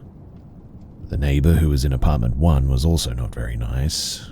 And one day after my boyfriend and I had been gone, they told us that we were too loud and banging on the walls the night before apparently. I told her that we weren't even there the last night and we certainly don't bang on the walls. I also couldn't hear either neighbor on each side, and one of them was of a family of 4, so I don't know what she heard, but it definitely wasn't us. I only ever really interacted with the family of 4, and I never learned their names, and they never really learned mine, but we knew each other's pets' names, and they gave us our kitten Alfredo, since their cat had kittens. But moving on from that a tidbit, the neighbors on the end in the apartment 4 moved out and it was remodeled. During this time, the police came one night, at 12 or so, and asked if we had seen anyone in the windows on that apartment. I said no, that nobody was there and hadn't been besides the construction crew, and they hadn't been by for a few days now. They told me that someone had been seen in there though, but there was no sign of break-in or anything. It was locked in tight, and this was a 1-bedroom, so it wasn't like the person had somewhere to hide or anything, especially with no curtains. It was a U-shaped apartment, same as the rest of them, and we didn't know what happened there and never did. The police also had no idea what happened, and neither did my landlord. Over the course of years, things would move and fall too. They would be gone one day and then just reappear again on the counter randomly. My partner isn't big on touching my stuff, so I know that he didn't do this, and it would be odd to touch half the stuff that had gone missing and reappeared like that. When I was alone, I'd often feel like somebody was behind me. I would see my cat growl at corners and do really odd things. This may sound like classic ghost stuff, but this is genuinely the stuff that happened.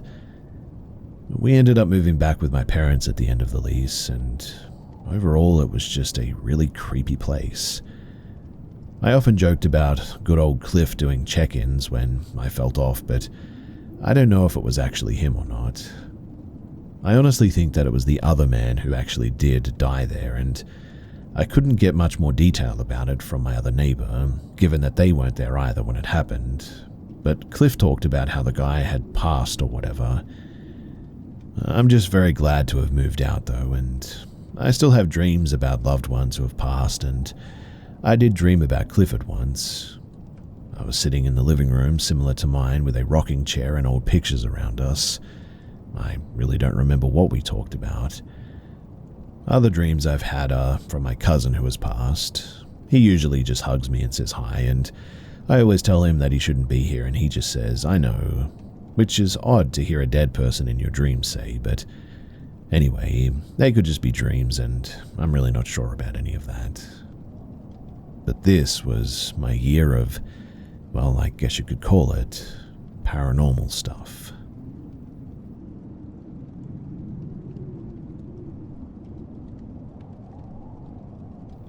This is one that I'd heard from my best friend's cousin's brother-in-law.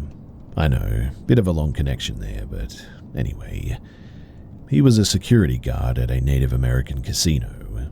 He was white, and the other two guards were Navajo, but everybody got along pretty great. He mainly patrolled the parking lots in the official car park, and most nights it wasn't very busy. Usually someone passing out drunk on the way to their car, sometimes a fight, once in a while a medical emergency, but really that's about it. Well, one night though, there was a murder. Somebody's girlfriend or boyfriend objecting to somebody being out with another boyfriend or girlfriend. The casino, which was open 24/7, closed down for 24 hours out of respect and for the police to conduct their investigation and all of that. Guy showed up for work as usual and did his usual patrols, but there was nobody around and no cars in the parking lot. So Guy stops in the middle of the empty parking lot to write his report. It's about 2 a.m. at this stage, bright moon, lots of stars, and as he's writing, he's startled by somebody knocking on the door of the car. He looks up to see a Navajo kid, maybe about 8 years old, wearing pants but no shirt. "Let me in," says the kid. Guy reaches for the door handle because obviously the kid needs help, but he stops all of a sudden. What is a kid doing in an empty parking lot in a casino, miles away from any main road? The kid knocks again. "Let me in," impatiently he says. Guy goes from startled to full-on scared, pulls his hand back from the door handle, and reaches for the ignition. The kid begins pounding on the door all of a sudden, screaming, "Let me in," over and over. Guy tries to start the car, but the ignition doesn't catch. He turns it again and it finally catches. He floors it out of the parking lot and vrooms back to the guard shack at about 40 miles per hour. He stumbles into the guard shack, still pale and shaky. One of the Navajo guys jumps up and says, "Did it touch you?" "What? Did it touch you?" "Oh no, it touched the car." "Sit down," says the Navajo guy, and goes out to his car. He comes back with a medicine bag and sings a blessing over our guy, and apparently we must never speak of this again. And here I am speaking of it, looking over both shoulders as I share it.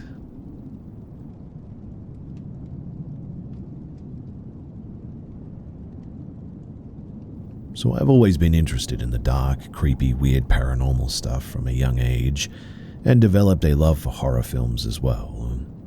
I watched Child's Play and Night of the Living Dead as my first 2 horror films, and honestly I loved them. As I've gotten older, I started to branch out beyond horror films, and I watched paranormal stuff involving aliens, cryptids, demons, and general high strangeness, I guess. And while I've always been eager to learn new things about this field, I've never considered myself a believer. I want to see it to believe it, you know. So I call myself an open-minded skeptic. Now, I've lived at the same house most of my life, and there's been things over the years that have been odd, I guess, or weird, but never anything that I'd call proof of paranormal activity. Like swearing that you've seen a shadow move by you in the basement, hearing someone talking when you're home alone. The regular spooky stuff all hauntings have. But nothing ever really made it clear to me that my house was haunted and ghosts were real. That is, until an event a few years ago that scared the ever-living you-know-what out of me, because genuinely I have no idea how to explain it. So I live in Ohio, and July-August can bring miserable heat, and I have no central air, so open windows and fans were what we used. My mum was working 3rd shift, 10 p.m. to 6 a.m., so it was me and my brother, and it was around 2 or 3 in the morning, and my brother was already in bed a couple of hours at this point. I was ready to go and hit the hay, so I started shutting off the lights around and checking the doors to make sure everything was locked. The entire main floor of my house was dark outside from the hall light. Now, to describe the layout of the house, the hallway has a sort of upper case to it. To my left is my mum's room, and to my right, the kitchen, and behind me, the living room and the dining room.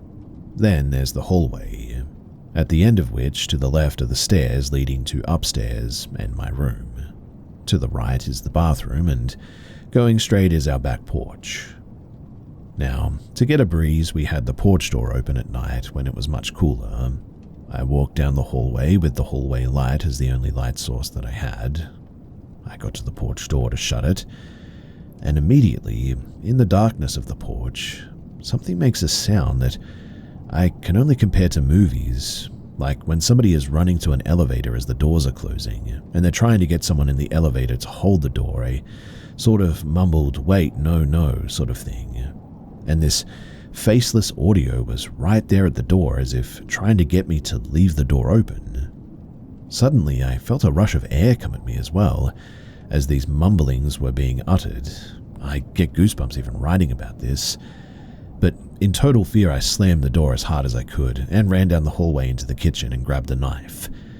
In the moment, expecting that it was some sort of intruder who had broken into my back porch and trying to get into the house to do, well, who knows what, I stood in the dark kitchen just out of sight of the back door and just listened, waiting to hear a person try to either get into the house or exit the porch. It was silent. Just silence. Nothing. I walked around the darkened areas of the house looking at windows for something, but there was nothing. I walk into my mum's room and peek through her window to get a view of the porch, and still nothing. I hear nothing, and it's still just complete silence. I paced around the darkness for a good 15 minutes on edge, waiting for something or someone, and yet there was nothing. After I convinced myself that nobody was out there, I slowly walked the hall and shut that light off. Total darkness now, and I peeked out of the porch window to see the door, closed, lock still in place. It was nobody. But what did I hear? And what came rushing at me like that? Well, that was the day that I became more than just an open-minded skeptic. Truly, I believed. Something without a physical form, it spoke at me and came rushing towards me. And man, did it scare the heck out of me.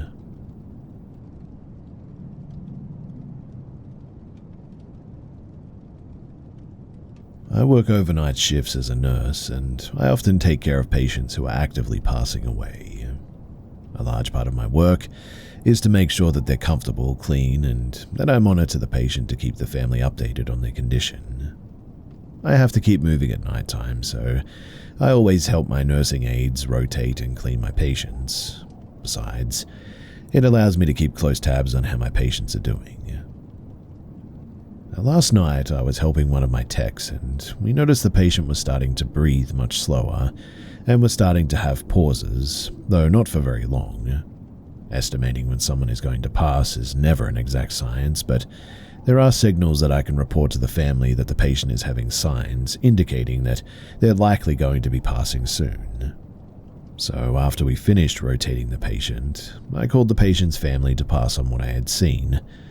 It's unfortunately a little after 1 a.m. when I call the priority contact, but after ringing twice it went to voicemail. I leave a message apologizing for the late call, explain who I am and why I'm calling, and leave a callback number. My tech and I are back in the patient's room again at 3 a.m. taking care of the patient, and now the patient's breathing is getting even more drawn out. Again, I call the patient's family and again leave a voicemail explaining how I felt the patient won't be around much longer. At 5 a.m. I go and sit in the patient's room, to chart on my mobile computer and just listen to my fella breathe. Towards the end of my charting, I noticed that the patient's breathing had finally stopped. After doing a quick assessment, I called my tech into the room and we prepped the body for the family to come and visit, and I called the family again at maybe 6 a.m. to update them on their family member's passing. This time, they answered the phone and came to the hospital right away as they lived pretty close. 6:30ish, the patient had 2 family members come up to the unit and I guided them to the patient's room for them to come and say their final goodbyes. As I left the room, I closed the door behind me to give them some privacy in such an intimate moment. The day shifters were starting to filter in when I suddenly heard a banging coming from down the hall from the nursing station. I quickly got up and investigated, as banging noises at like 7:05 is the bane of my existence, and I find that the banging had come from my expired patient's room. I quickly run up to the closed door and call out, "What's going on? Is everyone okay?" as I push on the door handle to let me into the room. But the door handle doesn't budge an inch. I look down to double check that I'm pushing the right part of the door as I hear a panicked call from the other side. The door isn't opening. Now, patient doors in hospitals are designed with a heavy emphasis on safety. They're designed to be simple so that staff can get in and out in case of an emergency. There's no locking mechanism and it's a push handle, so it's easy to open. I try said push handle again and again, but it just doesn't budge. I shrug my shoulders and consider how I don't have to pay for repairs and tried pushing with actual man strength and, again, not a budge. I was in and out of that room all night, and that's not including my tech doing the same. We've opened and closed this door repeatedly, and now it's completely immovable? In the end, I had to call engineering to get someone to take the door off the handle. Thankfully, the team came quickly, got the door off the wall, and let the terrified family out. I left shortly afterward, as it was after 7:23 at this point, and laughed to myself the whole way home. Honestly, it seemed like my patient wanted to spend more time with their family, whether the family wanted to or not.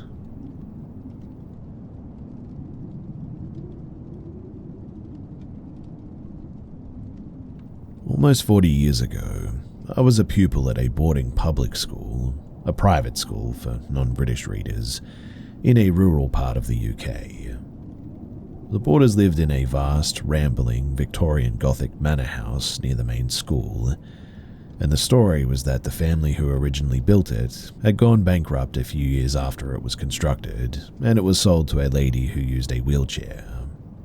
This being in the days before widespread electricity, particularly in such a rural location, she travelled between floors by means of a dumbwaiter operated by a servant who pulled or released the rope to allow her to go up or down, with the dumbwaiter being accessed through a doorway on each floor.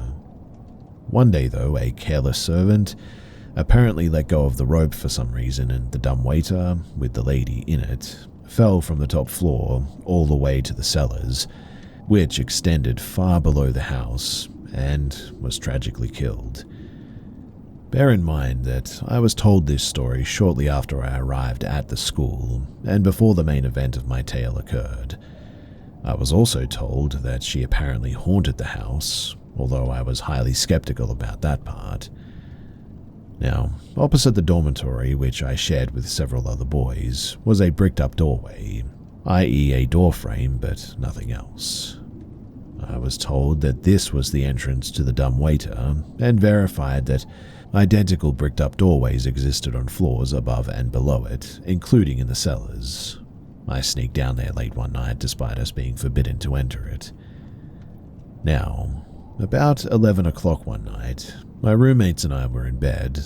Most were asleep, but I wasn't at this stage. The lights had been turned out by the staff a couple of hours before, and we were forbidden to talk after this took place. All was dark and silent, and as I lay there struggling to fall asleep, a very loud scream suddenly came from outside the door. I will swear until my dying day that it was an adult woman as well. A woman's scream sounds different from that of a girl or a man, and a scream of absolute pure terror. It only lasted a couple of seconds and then it faded away. My roommates, they were awakened by it, and I could hear the doors of other dormitories further down the corridor and on the floor above opening as people flooded out of their rooms to find out what was going on. Within a couple of minutes, the housemaster and several other teachers had also arrived on the scene and accused us of making the noise, issuing threats of severe punishment once the perpetrator was identified. And well, that never happened, of course. I've never been able to explain it either, but the scream came, as far as I could tell, from the old entrance to the dumbwaiter, which, mind you, had been bricked up for over 100 years, if the stories were true. It was also definitely from an adult woman, and there were none in the boarding house at that time of night. I know that I didn't imagine it, as about 50 other people heard it too. So was it an echo of that poor lady's last trip down the dumbwaiter so many years ago? And after nearly 4 decades, I still have been unable to come up with any other explanation.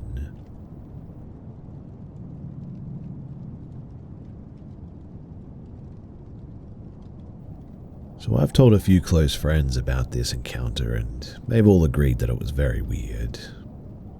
I thought that I would share it here too to see if anybody else has ever had any similar experiences. This happened roughly about 5 years ago. I was in my last year of university, and I was living in a shared house with 3 other students. This evening everyone in the house was out. It must have been winter, as I recall it not being that late in the day, but it was also completely dark outside by this stage. I got a message that evening from someone that I knew, asking if they could come over. To provide a little bit more context, the person who messaged me was an acquaintance at most, someone that I had briefly met on a night out and had a handful of conversations with. I must have told her at some point that I lived pretty close to the gym that we both went to, because she was either going to or from the gym, and it was pouring down and was wondering if she could stop at mine until the rain cleared. It was a bit out of the blue, I'll admit, but it seemed like a relatively reasonable request, given that it was raining pretty heavy that evening. In any case, I told her that it was fine for her to come over, and to stay until the rain cleared. When she arrived, I was watching a film in my room, and as I wasn't expecting any company, I wasn't going to change my plans for that evening, so I told her that she could join me to finish watching the film if she wished. It started to get weird a short while after she sat down next to me, though. I vividly remember getting weird bursts of light filling my vision. Not faint specks, but bright white explosions suddenly clouding my entire view. They came and went pretty quickly, but I'd say it happened 3 to 4 times throughout that evening. I remember at the time trying not to think too much about it. My justification for it was that it was dark and the only light was the light beaming from the TV, which means that some contrasting light flickers from the film must be playing with my vision or something. Alongside the light burst, though, I kept getting this strong feeling that a hand was hovering over my shoulder, the side opposite to the side that she was sitting on, so strongly that I had to repeatedly turn to look over my shoulder to check. I thought that she was trying to put her arm over my shoulder at one stage. Every time there was nothing there, though, I again justified it as being another trick of the light in the dark room. Well, after the film had finished, the rain had stopped and she was getting up to leave. At this point, I was conscious that a few strange things had occurred, but nothing I was going to lose any sleep over. That was until, while she was getting her shoes on, she made a really strange twitch with her shoulder. Now, I normally wouldn't call someone out on their seemingly innocent twitches like this, but I decided to query her this time on why she suddenly jolted like that. Very calmly, without even stopping to look at me while she was doing up her laces, she told me that she apparently has a demon that follows her, and every time it touches her shoulder, she twitches.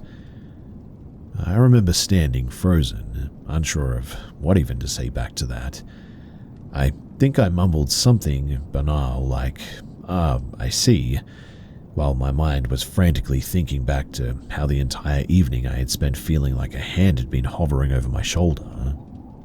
If she had told me this information at the start of the evening, I could have believed that being predisposed to this information could have led me to imagine these oddities. But no, I saw it all and then was exposed to this revelation. She finished getting her shoes on and eventually she left. Needless to say, I didn't contact her again. I was pretty spooked about the whole situation for a good few days. Nothing odd has ever happened since this encounter. Those flashing lights never occurred again, and I never experienced that hovering over my shoulder again. I cannot say that this experience has made me a firm believer in the supernatural, but it was definitely the closest I've been to questioning it.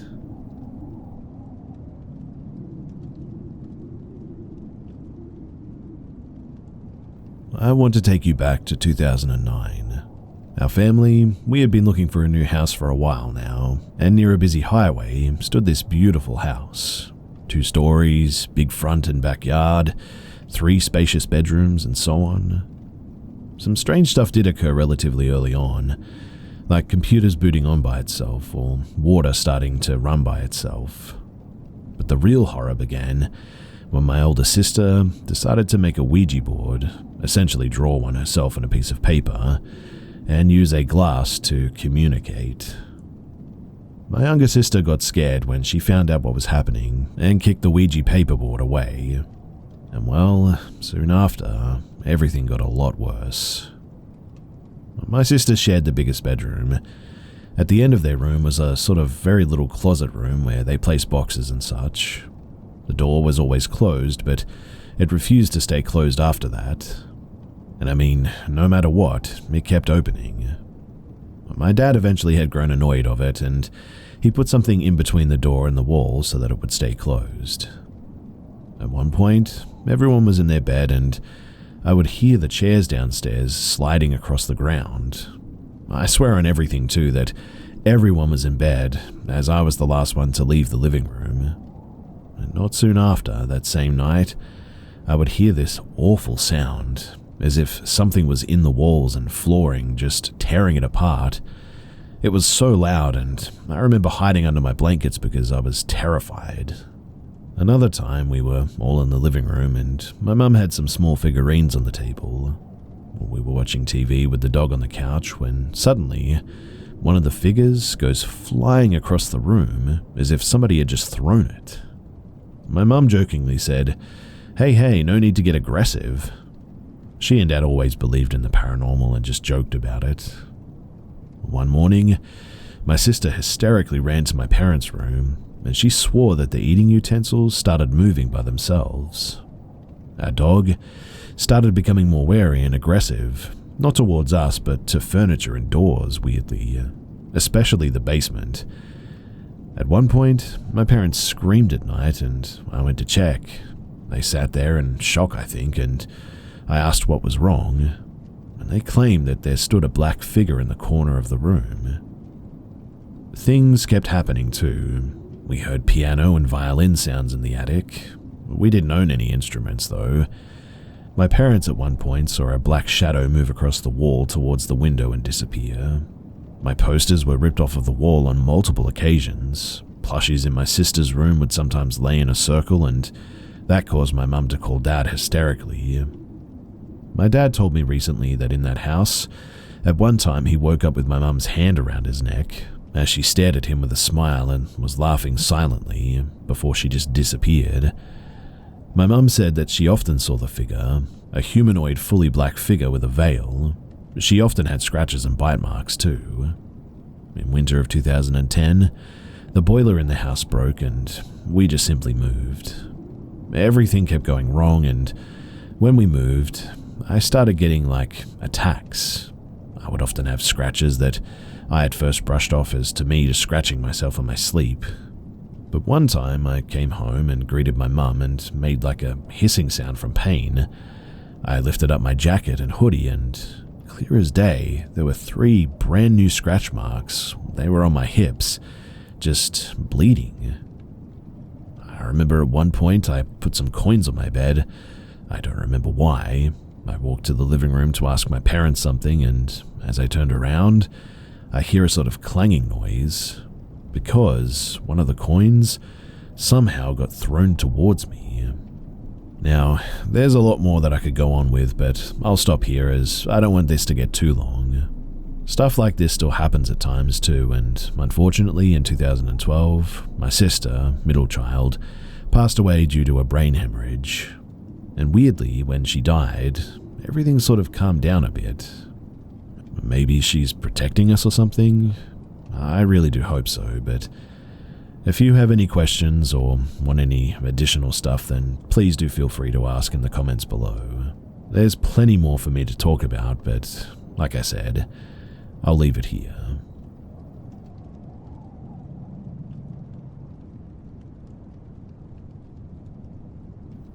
I started this back in September last year, but I never got around to sharing it.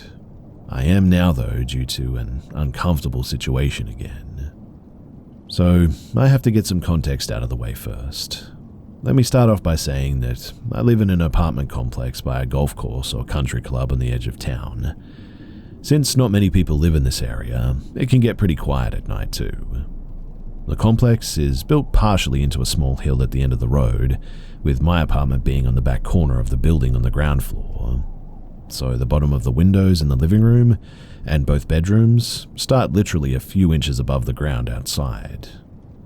There is a sort of small trail behind my apartment building that goes through a small wooded patch. I don't have much of a view since my living room windows face a good 15 to 20 foot patch of grass before a tree line separating it from a few houses on the next street over. But this story, it has been ongoing for the last couple of months. Not entirely sure if this is just paranoia or coincidental too. Last summer, a family moved into a house on the next street over, a couple of houses down from my apartment. I've only seen one middle-aged man and a dog so far, but I was taking my Shih Tzu Harley outside one day while he was out in his backyard just standing with his arms crossed swaying side to side. It was sort of like an NPC character in 2000s video games waiting to be interacted with. The dumpster shed area is in view of his backyard too. We made eye contact, so I sort of awkwardly waved and then just looked at my phone while Harley did her business. But I could tell from my peripheral vision that he didn't look away from us. We have the same breed of dogs, so I just assumed that he was probably thinking of letting them meet sometime. But I wondered why he didn't have his dog outside with him at this moment. In the end, I just went back inside quickly after Harley was done. Now, my younger brother lives in the same complex as I do, but on the second floor, and he told me that every now and then he'd see that man take his dog out into his backyard, but cross the tree line into the complex yard. He would circle the building slowly, a little too close to the building before going back into his house. In September of last year, my boyfriend at the time and I split up. The night that I told him to leave, I went to a friend's house to vent. I didn't want to leave Harley home alone too long, so after about an hour or so, I came back to my apartment. I knocked out on the couch while I had a black screen rain sound video on YouTube on. I woke up at around 2 a.m. to Harley going absolutely crazy though, barking and growling. The other couch is right under the main window in my living room. Harley had climbed up the couch and was barking at the window between the curtains. I get up to get her down and to be quiet when my stomach dropped when I realized something. The curtains are on the thinner side and I can normally faintly see the streetlights from the next street over through the curtains. I started getting a little bit nervous, realizing that there was a black mass blocking some of the lights above where Harley was standing. I grabbed the remote to shut the TV off while I was getting closer to the window. The TV turns off in the sort of style of retro TVs where the picture sort of closes in on itself. When I turned it off, the flash animation on the TV illuminated the room briefly, and it was enough that I was able to make out the form of someone dressed in black or dark clothes, crouched down, looking into my window. In the flash, they probably saw me too because they ran away quickly. I picked up Harley and ran to the kitchen to grab a knife, and went to my room and I locked the door. I texted my ex asking if he was outside of the window just then, and he replied no and asked what was happening. I didn't believe him though, because he's never awake that late, and told him that I was about to call the police, so to just tell me the truth and all that. But he told me that I should call them either way, and sent me his live location showing that he was at his friend's house over an hour away. I called the police and let them know that I had seen someone outside of my window. They came and looked around, finding nothing obviously. An officer did tell me though that they would keep somebody in the area, so to just call back if anything else happened. Over the next couple of weeks around the same time, 2 or 3 a.m. each night, Harley would freak out at the window. By the time that I would get there, I couldn't see anyone outside though. Fast forward now to May of 2024. This last week I went through my storage closet and found some of my ex's things. I was out with some friends tonight when he came to pick them up. He ended up texting me to come home so that we could talk about something important. I get home and I notice that he has a sort of puzzled look on his face. I asked what couldn't have been just texted to me, and he told me that while he was loading his stuff in his truck, he took Harley out quick, and he was approached by an older lady that lives on the second floor. Now, the dumpster is at the end of the parking lot, and if you turn right, you'll face the side of the building in the general area outside of my living room window. There's a few big trees keeping the area back there pretty dark. Even during the summer, it's pretty much deeply shaded. And she said that as she was taking her trash out, she heard a twig snap or something like that, and looked in the direction that it came from. She said that she saw a man outside of my window, not just walking around. He was up close peering into my living room, one hand up on the window trying to block the light so that he could see, and his phone in the other hand pointing inside of my apartment. She yelled out asking him what the heck he was doing, but he just acted like he didn't hear her and walked away slowly in the opposite direction.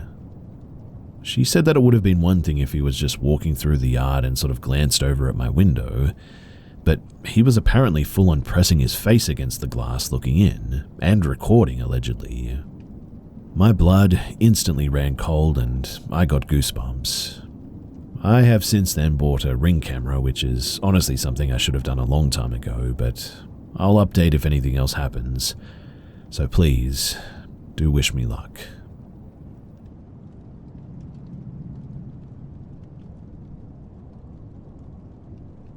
I was your typical kid growing up in a lower to middle class household.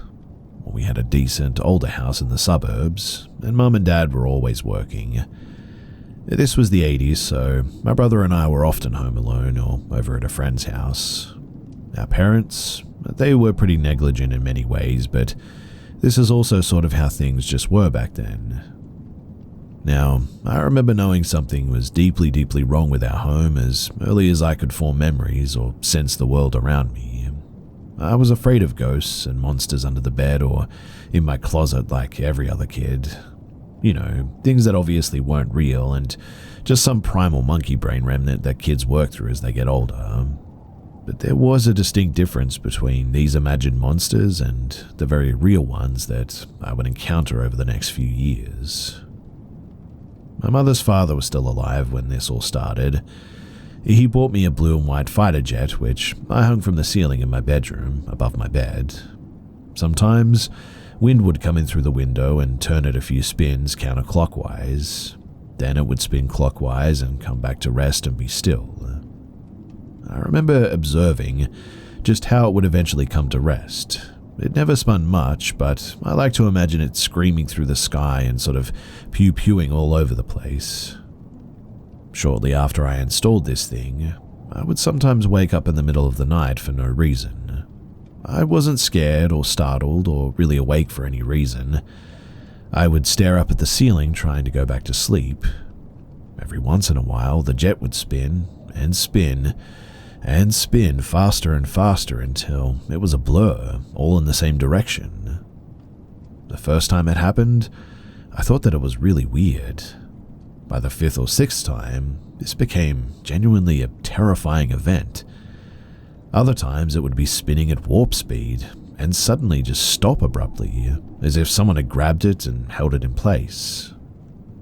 I have a memory of running out of my room screaming and crying over this. Grandpa, he died the next year. That jet meant more to me than it did before, obviously. I cherished this little treasure, but it was terrorizing me. And eventually, I just had to get rid of it. I was in 1st grade and walking to and from school with my friends. I had a house key, which wasn't unusual at the time. Downstairs, we had a living room with a TV and a couch. I remember coming home one of these days to watch cartoons. On my left side, there were slotted folding doors that hid the clothes washer and dryer.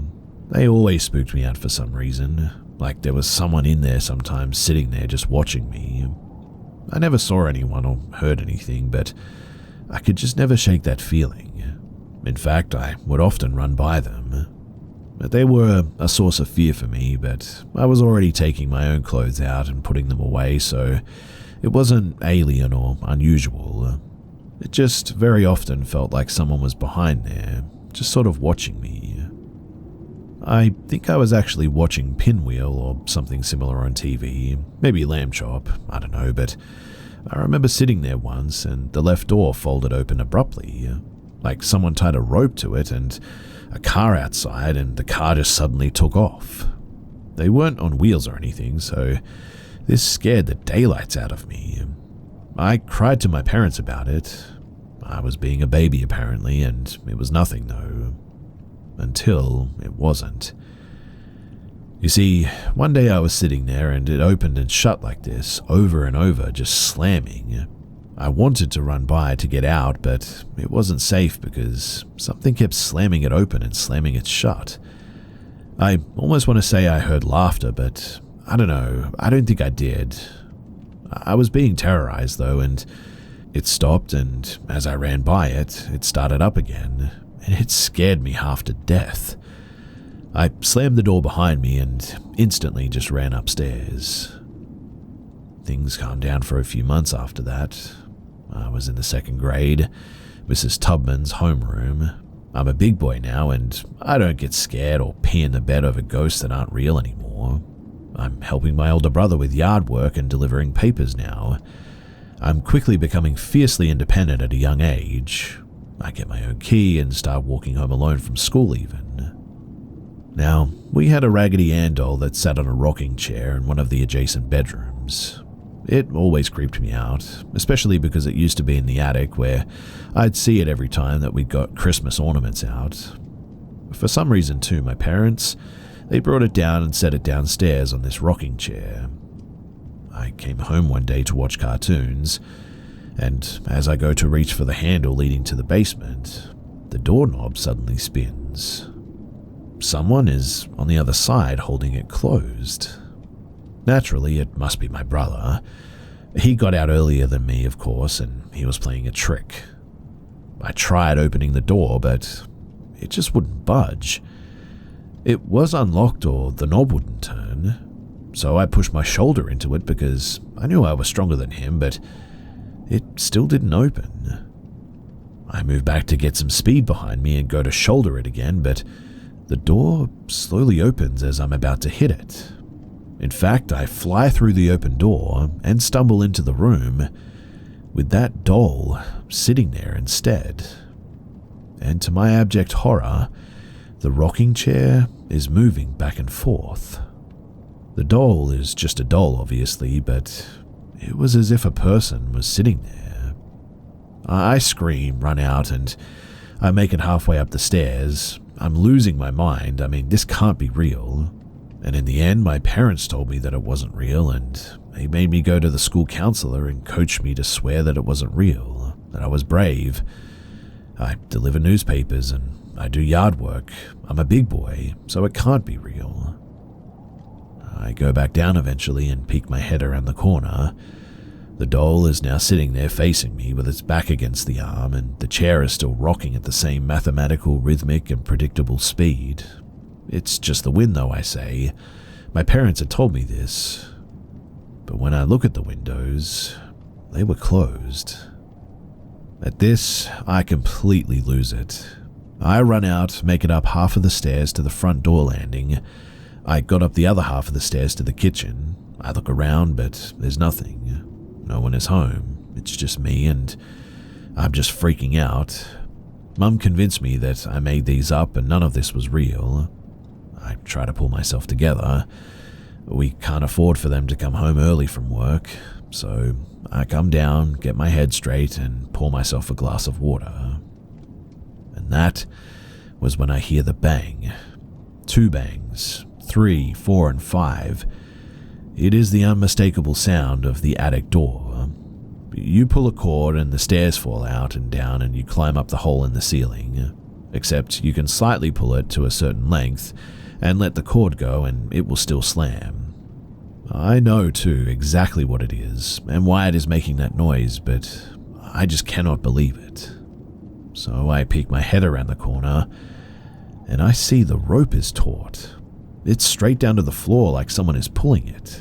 It wasn't swaying or dangling as the attic opens and slams. There's something invisible there pulling it and doing this on purpose. I completely lose my mind over this and I run to the neighbor's house. I tell them Mum and Dad come home early. I get in trouble. I have to see another school counselor. Tim, I think, this time, but he had soft curly black hair and he's pleasant enough, but my parents tell me to tell him that it's not real. I refuse, though. I see a Dr. Glickstein at some fancy office downtown. I tell him everything that I've told you guys up to this point. I have to see him a few more times. Eventually, my mother convinces him, though, that I'm just making up stories. The terror campaigns, though, they continue for another whole year. It is mischievous, evil, persistent little things that crescendo into big things that become aggressive and threatening, like it was messing with me. I'm 7 now, and one day I get really sick, like very sick. So sick another family member has to come over and watch me. I'm laying in bed with a window fan in, and I'm on the cusp of sleeping.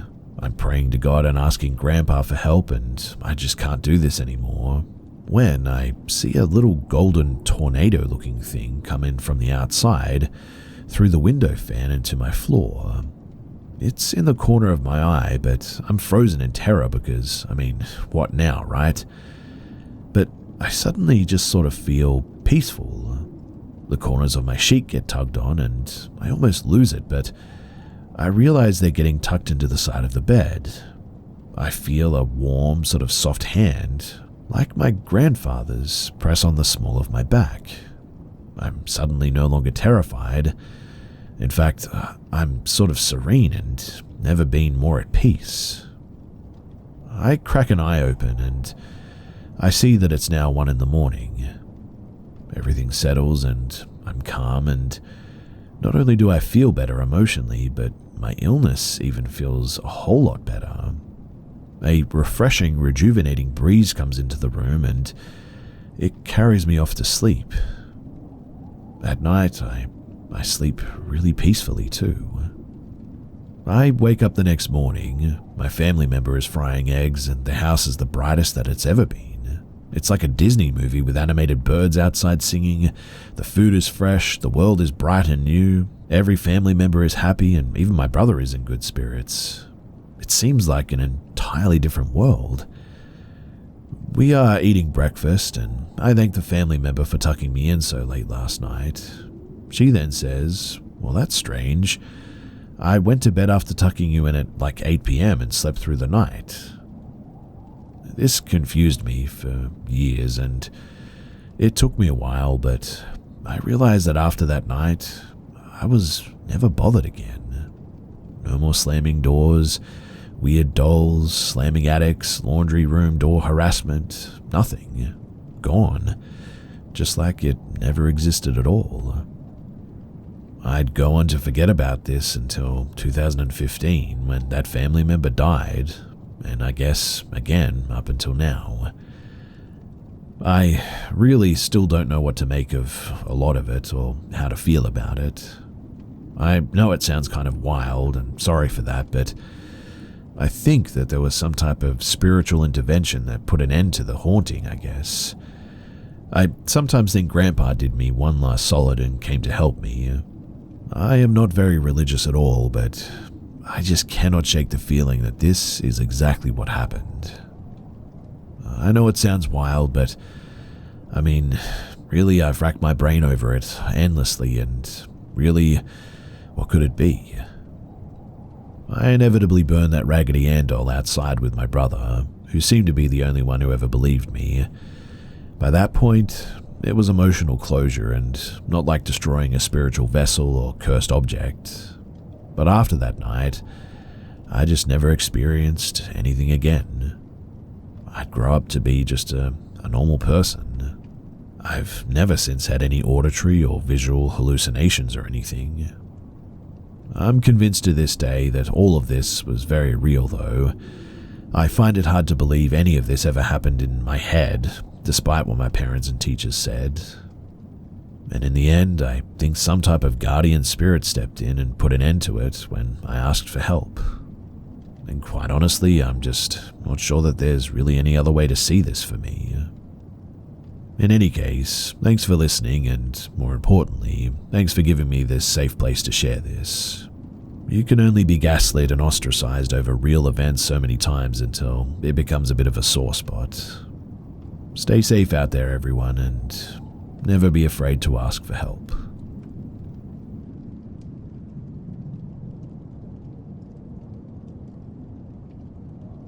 So I've got a hobby carpentry shop. Furniture, bows, canoes, etc.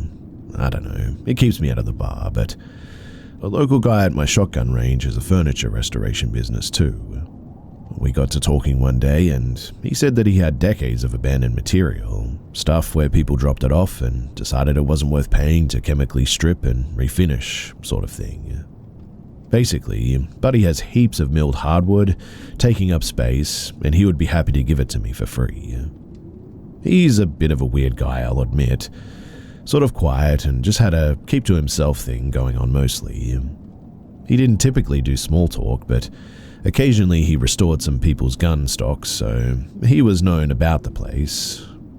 But materials, they are not cheap when you're just being a hobby sort of guy. And I don't mind remilling stuff at all, so I go down to the shop, and first thing that I noticed is that he and his co-worker, there were no projects on the go in his shop, were visibly upset that I brought some buddies to help me. I also noticed that the front office or lobby is a cramped affair full of taxidermy, which isn't too much of a red flag, I suppose. I mean, I met this guy at a gun range after all. But once you go into the back, there was a lot of stuff that progressively made my eyebrows go a little further up my face. Buddy does chemical stripping of furniture, so he's got several chemical vats or buckets that you can fit a full-size couch into. I know what stripping chemicals smells like. Smells like blue, if anyone's wondering, but there was definitely another smell to the room. Sort of rank and musty. Big chains from the ceiling, which I guess could be for picking up the furniture pieces. All this material that he's got for me is in a mezzanine, so up I go for some good old-fashioned garbage pile diving. There's 2 major rooms in the mezzanine. One is full of his materials that he's giving me, just dozens of old hardwood tables and chairs, etc. In fact, I got some really nice old oak pews for my trouble, hundreds of board feet of old 2-inch thick oak, which was a real score. The other room, though, was maybe, I don't know, a showroom? But this showroom, it clearly hadn't been touched in years and had some pretty interesting things going on in it. Like, there was a rocking chair covered in dust, an empty wire bird cage that could have been 100 years old, and a large bookcase packed full of Christian books, no carpentry or furniture books anywhere. It had several picture frames with what could have been family photos, lots of young or smiling children, which just gave a little bit of a creepy movie vibe to it, I guess. But the real clincher was that I noticed footprints in the dust that walked into the wall behind the showroom door. and behind the door to the showroom was a door that had been cut into the drywall and was heavily padlocked from the outside. The showroom side, that is. So basically, you couldn't see this door cut into the wall when you were in the showroom while the showroom door was open, unless you were quite close to the wall, because if you were in the showroom, the door covered this wall portal. I also learned out on my way out that day that this guy doesn't have a smartphone either.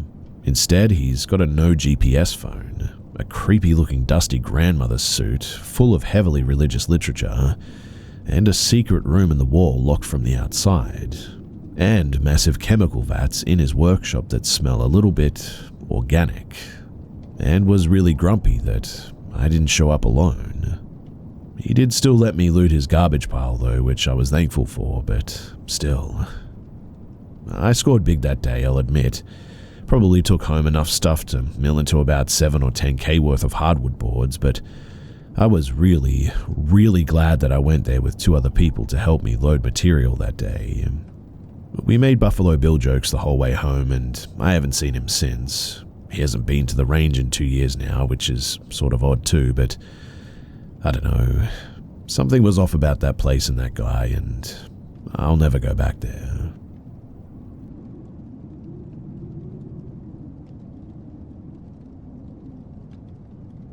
So, Julia and I are both women in our early 20s, and we were out camping in a remote area of Montana that isn't super popular, but it's fairly popular amongst locals who camp a lot like we do. Which meant that it wasn't super unusual when we saw a group of 3 guys who looked to be a little bit older than us drive past our camp about an hour and a half after we set up our chairs and table. We just assumed that they were searching for a good spot to camp too. But then, when the car was still in our sight through the trees, we saw it turn around, and as it was driving back, we both noticed one of the guys sticking his phone out the window and seemed to be recording us. Both of us thought that it was really weird, and I walked a bit closer to take a picture of their license plate as a bit of a safety measure, but when I got closer, I saw that the back plate had all the numbers covered with black paint. Julia and I both got bad vibes from this, but both of us are aware that men are creeps towards women all the time, and both of us are prepared with bear spray because Montana is grizzly bear country. So we decided that it wasn't a weird enough interaction to pack our stuff up and find a different spot. Instead, we just decided to put up an empty tent outside and sleep in my car instead to trick people into thinking that we were sleeping in the tent if they tried to attack us. So, later that night, when both of us were sleeping in my car, we heard branches rustling and snapping outside by the empty tent, despite the fact that it wasn't windy. Originally, we assumed it was a bear trying to climb up to the bear hang with our food and scented hygiene products. But then, we heard male voices outside, and I lifted my head up to the window and saw the same car that passed us earlier. I got off the air mattress on top of the back row of seats that we put down to make an area for us to sleep, and locked the doors individually so my car wouldn't make a beeping noise. Julia and I stayed still and hoped that the men would leave. For a while we heard them talking, but it was hard to make out what they said from inside the car, obviously. But eventually we heard more rustling and branches snapping, which made us think that they were trying to steal something from the bear hang, which was weird, but neither of us wanted to actually look out the window in case one of them spotted us. Eventually we heard the car leave, which was a huge relief, but we were too freaked out to actually leave the car until it was light outside and campers nearby would be waking up. When I got out though, nothing could have prepared me for what I saw. Above our tent, the men had hung a dead deer that was obviously killed recently because it was leaking blood everywhere on top of our tent. The internal organs were ripped out and its limbs were cut off and laid out in a circle around the tent. This is obviously messed up on its own, but hunting permits aren't even being sold right now, which means that the deer was killed illegally to do whatever it is that those guys did. As soon as we processed what we were looking at, Julia and I freaked out and drove away without taking down our camp. Once we were in a service area, Julia called the police and Forest Service to report what had happened while I drove home. The Forest Service was nice enough to get our stuff for us, but honestly, I don't even want mine back in case that there's some weird curse on it or something. The police are looking into it to charge a fine for killing wild game during the off-season, but as far as I know, what they did to us technically isn't illegal. It's just really, really creepy. I haven't heard of anything like this before, but if you have, then please do let me know. I'm very curious and sort of very spooked at the same time, and I love camping so much, but after this, I just don't know if I can camp for, well, a long time.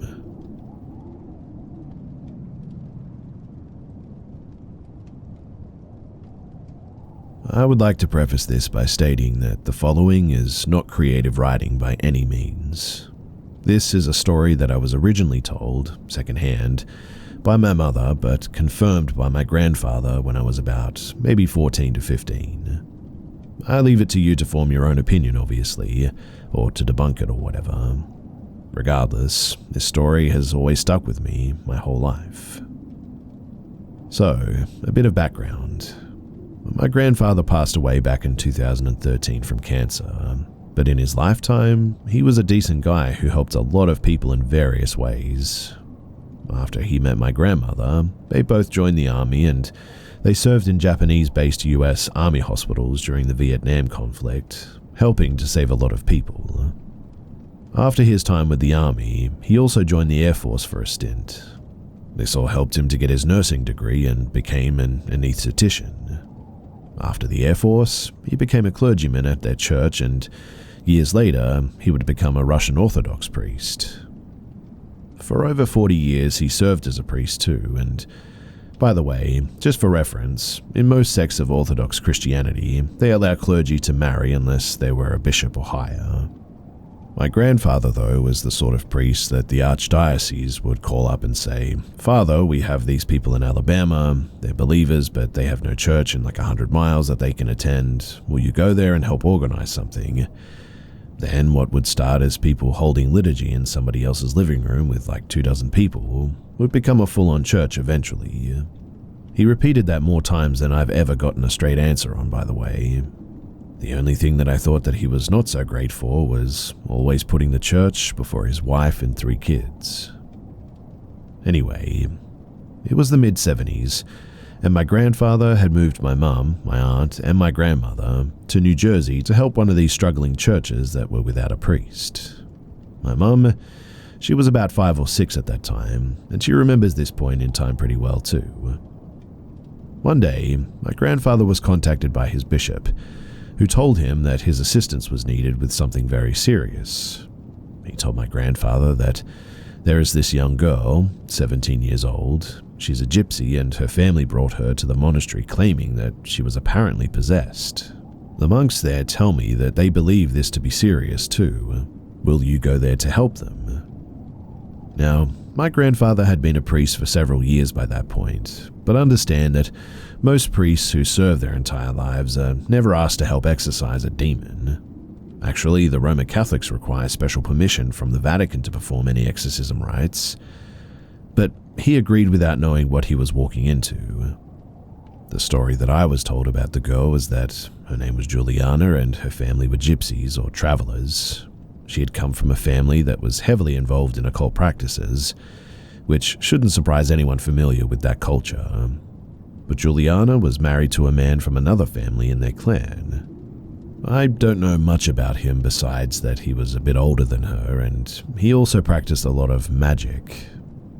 Juliana's family started becoming concerned when she started acting different. She was very moody, aggressive, wrathful in fact, and just straight up mean. As time went on, her fits would get worse and she would scream hurtful things at people for being asked simple things. But the family was terrified when the caravan that they lived in would rattle, rise up off the ground a few feet, and drop to the ground, and even on many occasions seeing things fly off the wall or out of cupboards and break against the wall. They obviously tried their own rites and rituals to cleanse whatever darkness they believed was possessing Juliana, but nothing had worked. So that's when they turned to this monastery, desperately seeking help. And this is where Grandpa gets involved. He said that when he got there, everyone was in the church. Another priest and a handful of monks, all preparing holy water, oils, saying prayers for help with God's strength. In the back of the church were several curious lay people that live and help work on the monastery grounds. And then there were a bunch of Juliana's family. I guess they had her in room with a few family members until they were ready. But they bring her in, sit her on a chair in front of the altar.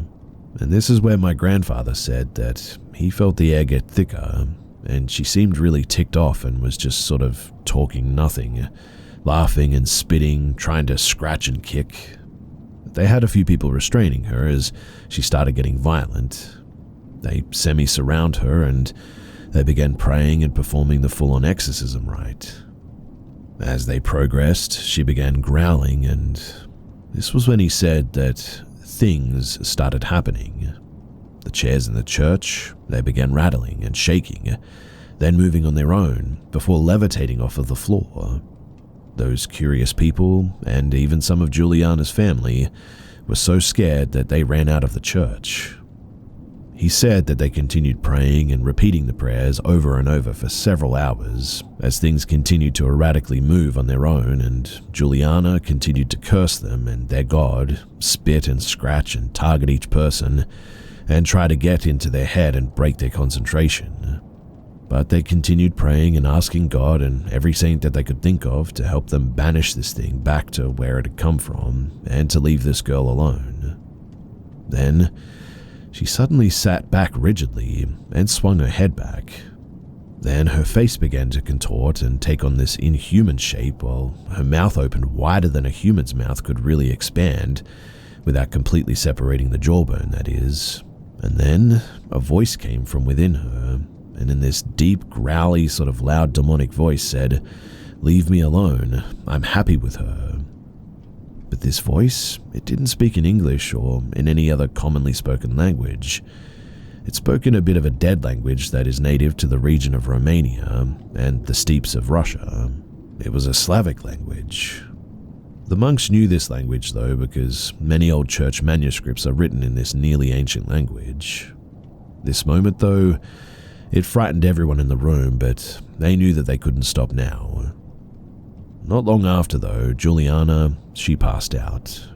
She was unconscious and they couldn't wake her for a moment. She was breathing, but she was definitely in rough shape. So they brought her to the hospital at this point, and she was stable but wouldn't wake up. And then she was under for about 2 weeks.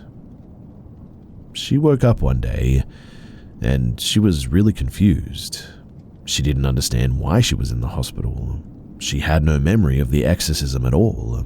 In fact, she couldn't remember the last year and a half of her life.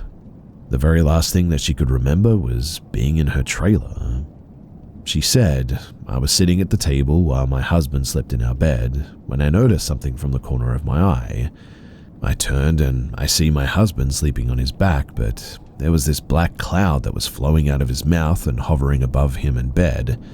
And before I could scream, this black cloud rushed at me and, well, now I'm here." I think my grandfather was changed forever after that night. My mum tells me that she was 7 or so at the time, and she remembers that her father didn't speak for at least a couple of weeks, and he wore this sort of somber look on his face. He would move on eventually, but it definitely had a lasting impression. My mum says that he didn't tell her the story until she was a teenager, and he was trying to warn her off of dabbling in the occult, as you never know what you're inviting in. My grandfather, he wasn't the kind of guy that liked to make up stories at all. Actually, he liked to call people out for embellishment a lot. He usually didn't have a lot to say too, unless you asked him about something. He was a very intelligent man though, and read a lot. He also traveled across the US and had been to various countries over his lifetime. He served in 2 branches of the military and had a career as a medical professional. and I'd say that he has some level of credibility at least. In spite of the fact too that I come from a religious family and growing up I went to church pretty regularly, I am not a religious person by any means.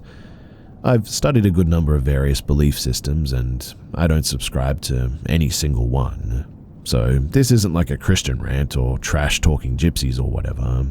I actually have a lot of respect for their heritage, but I just wanted to share a paranormal story that would never be heard if it wasn't for this platform. And so I now hand it over to you guys for any comments, questions, opinions, theories, and also any well-thought-out jokes.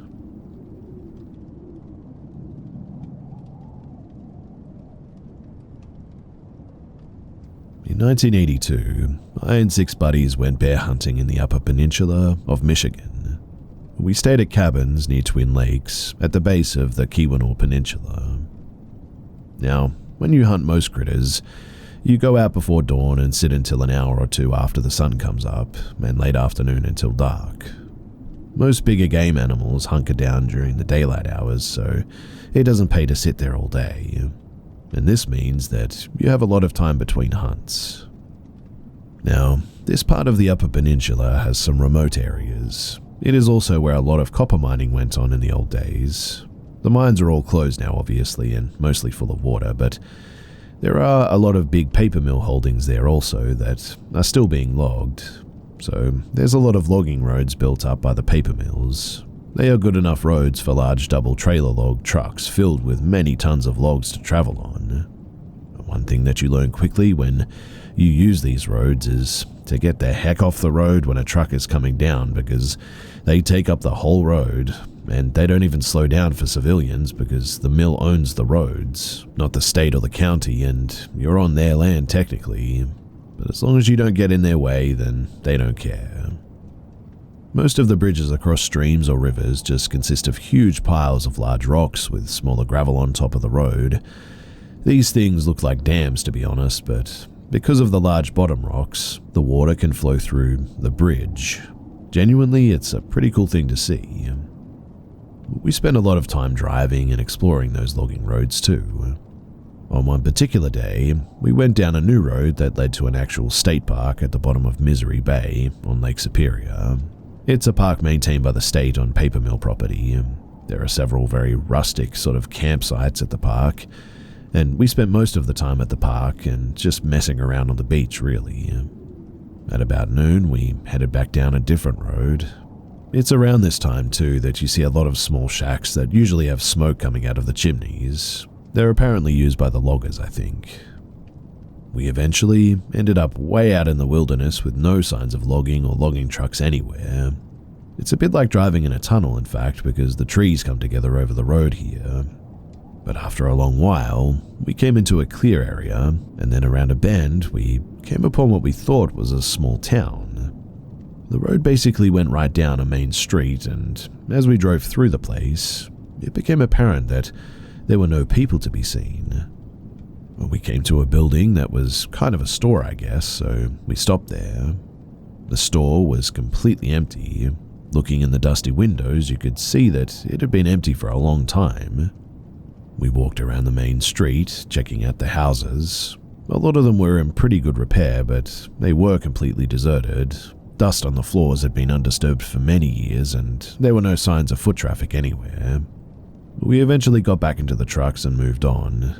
We were all pretty intrigued by the town, but we didn't go into any of the houses because, well, it just sort of looked like the owners might actually come back at any point. The main street, it went up a pretty big hill, and at the top of the hill was a large building that was obviously some kind of industrial use building, covered in that old sort of galvanized corrugated metal sheeting. We stopped at the building and found an opening in the siding.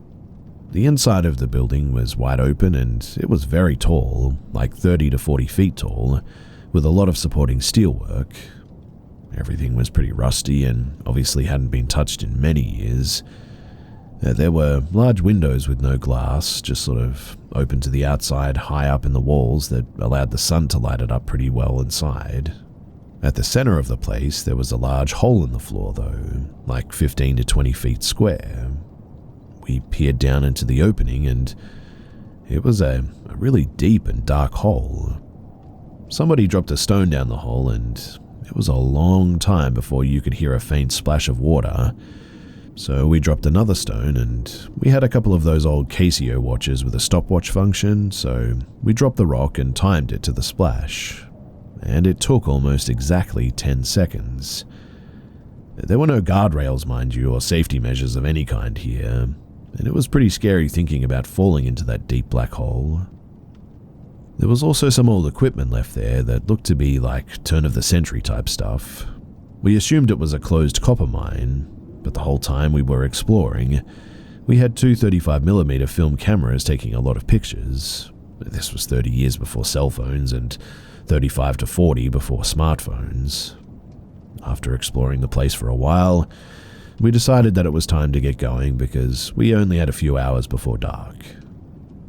Now, after miles of running down those unmarked roads, we eventually made it back to the cabins.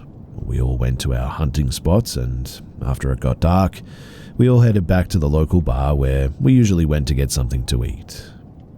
One of the guys asked the lady bartender if she knew anything about that shutdown mine and abandoned town, and she got a kind of funny look on her face and went to the kitchen pass-through window and said, "Hey Dave, these guys went and visited Peterson." We all looked at each other like, what the heck is she talking about? The kitchen door opened up, and then a cook apparently called Dave came out, dressed in typical bar cook clothes. Dave came over and said, "What did you see in Peterson?" We said, first of all, we never saw a sign with a name on it, but it was just an abandoned town and pretty decent looking buildings, and a closed down copper mine up on the hill. Dave then said, "Yep, that's Peterson. Some people see signs going into town and some don't. The thing is that there never was a Peterson. It never existed." We were like, "What are you talking about? I mean, we were there, looked into the buildings, dropped rocks down the empty mine shaft, and even took many pictures." Dave then said, "Yep, you and many other people. But if you try to return, I guarantee you won't find it."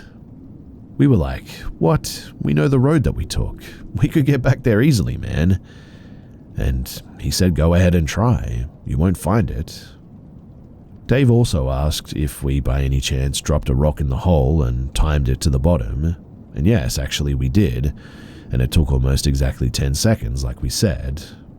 Dave then said, "I did too, and I looked it up. A falling rock, or anything really, falls about 400 feet in 10 seconds. He then said that Peterson is a real ghost town. The whole place is a real ghost town, he said. He said that he was there and saw the same things years ago. Apparently, he'd tried many times to go back and he'd never been able to find it. Him and a lot of other people who lived in this area and know it like the backs of their hands have seen it once and once only, never being able to find it again." Dave said to go to Houghton Hancock and to get our film developed and to let him see the pictures. So the next day we decided to take off from hunting and go up to town and get the film developed. Hancock is home to Michigan Tech, so it's a college town with all the amenities, and it had a quick film developer place, so we dropped the film off and went to see the sights.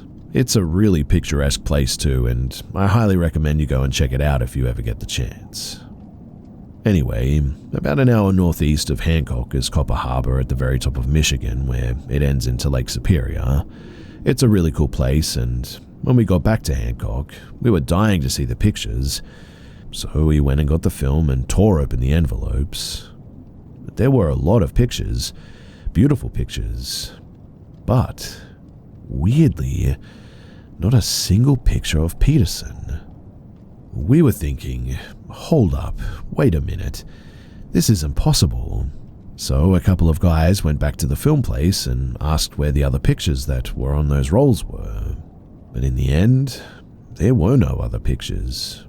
We had all the negatives. They don't keep other people's pictures apparently, and they see thousands every month. Now, there's a park in town, and we stopped there and all sat at that table just kind of in shock, really, not saying much for quite a while. In 1982, I was 23 years old, and at 23, you think you know it all, but when you're hit square in the face by something like that, it shook me to the core. Everything that you think you know is now suspect because, we were in that abandoned town. It was just a cool old abandoned town. I saw it with my own eyes in the wide open, sunny broad daylight, not on some dark, foggy, creepy night. Nothing creepy happened, but we took those pictures. Pictures that apparently don't exist. All that changed my life from that point forward. After that, we went back to see Dave and gave him the stack of pictures of the woods, the Big Mac Bridge, Misery Bay, the park on the bay, logging trucks, the rock bridges, some of the shacks, one of which was just about 2 miles from Peterson. Dave just kind of chuckled and said, "Yep, that's our Peterson, all right." For the next 2 days, we totally forgot about hunting. We split up into 2 trucks and we drove those roads over and over and over again, and we never refound Peterson.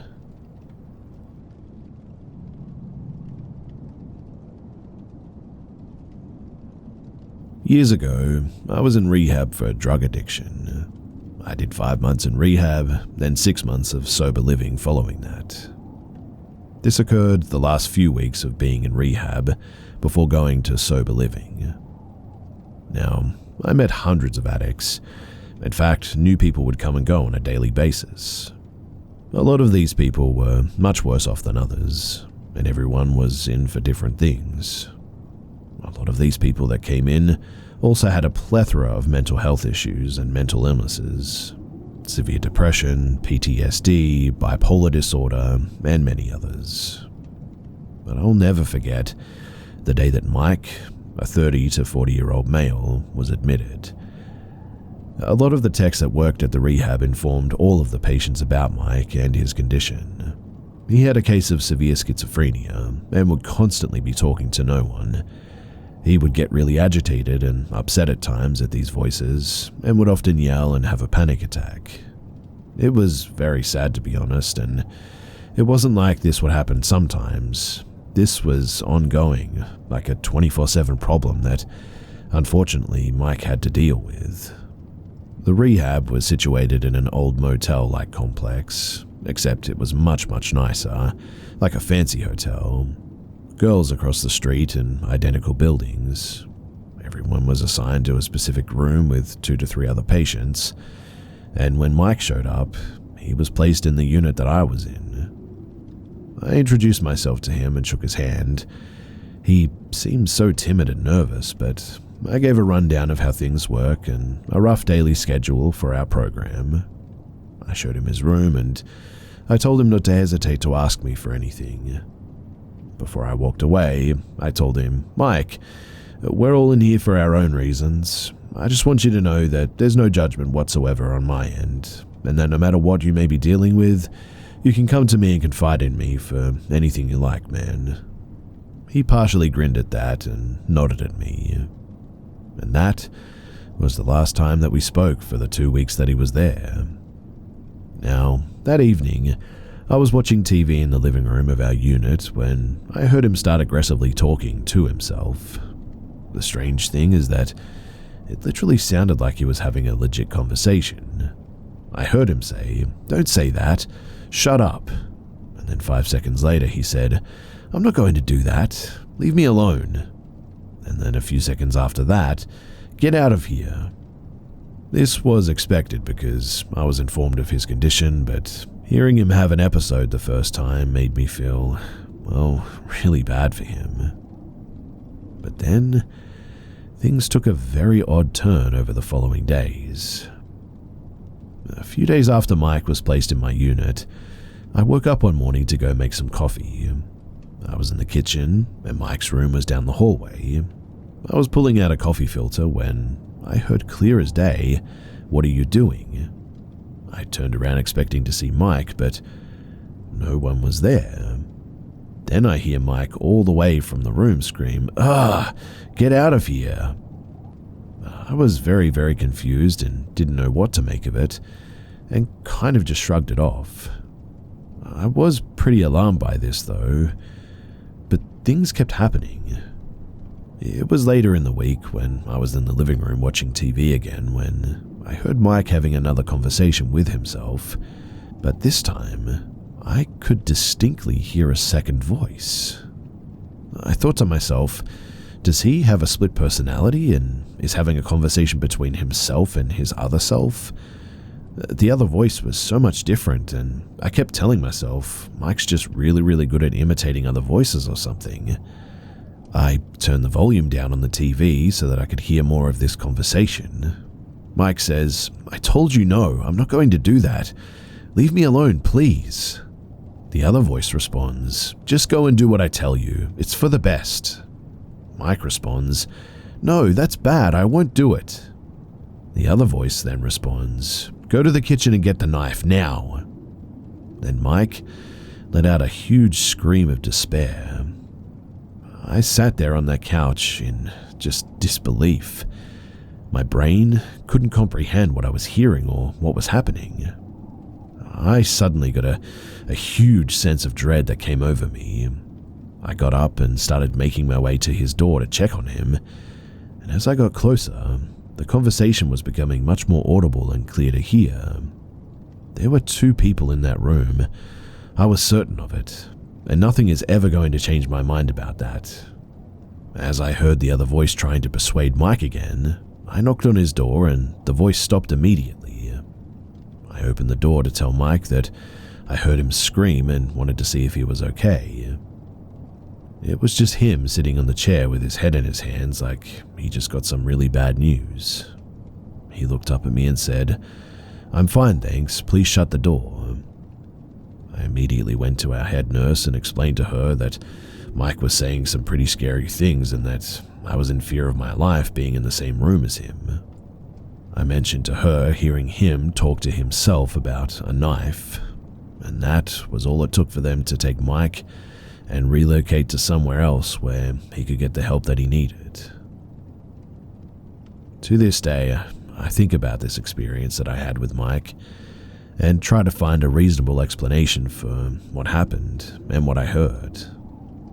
I've never heard voices or had hallucinations at any other point. I've been clean of drugs for years now, but this was just an experience that I had that has made me question reality and everything.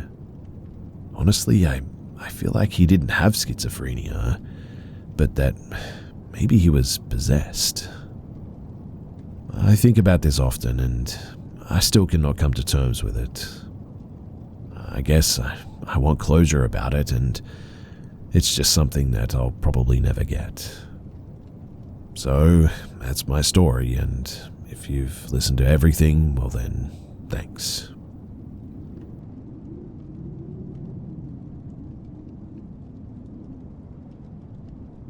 This is probably the weirdest paranormal or unexplainable experience that I've had.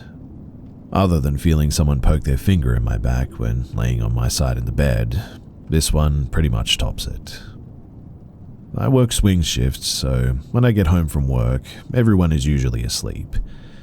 I usually watch some TV to unwind before going to bed, and because of that, I always make sure the bedroom doors are closed so I don't wake up my wife and kids. Now, when I got home one evening, I noticed the master bedroom door was closed but not latched, so I figured that should be fine. But a few minutes later, I hear psst coming from the master bedroom. I look, and now the door is ajar enough to stick your head out. I figured the wife is feeling frisky, so I jump up and walk into the bedroom. But she is in bed covered up, and I'm thinking, she's pretending to be asleep. I climb in bed and tell her to stop playing. She wakes up though, and I could tell that she wasn't pretending. We've been married a long time now, so I know how she is when she wakes up. Long story short, I explained to her what happened, and she's weirded out like I was. Genuinely, it made my skin crawl, and it was hard to fall asleep that night. Ever since that night, I randomly feel something around me too, like the hair on my neck will stand up. I feel like I'm being watched.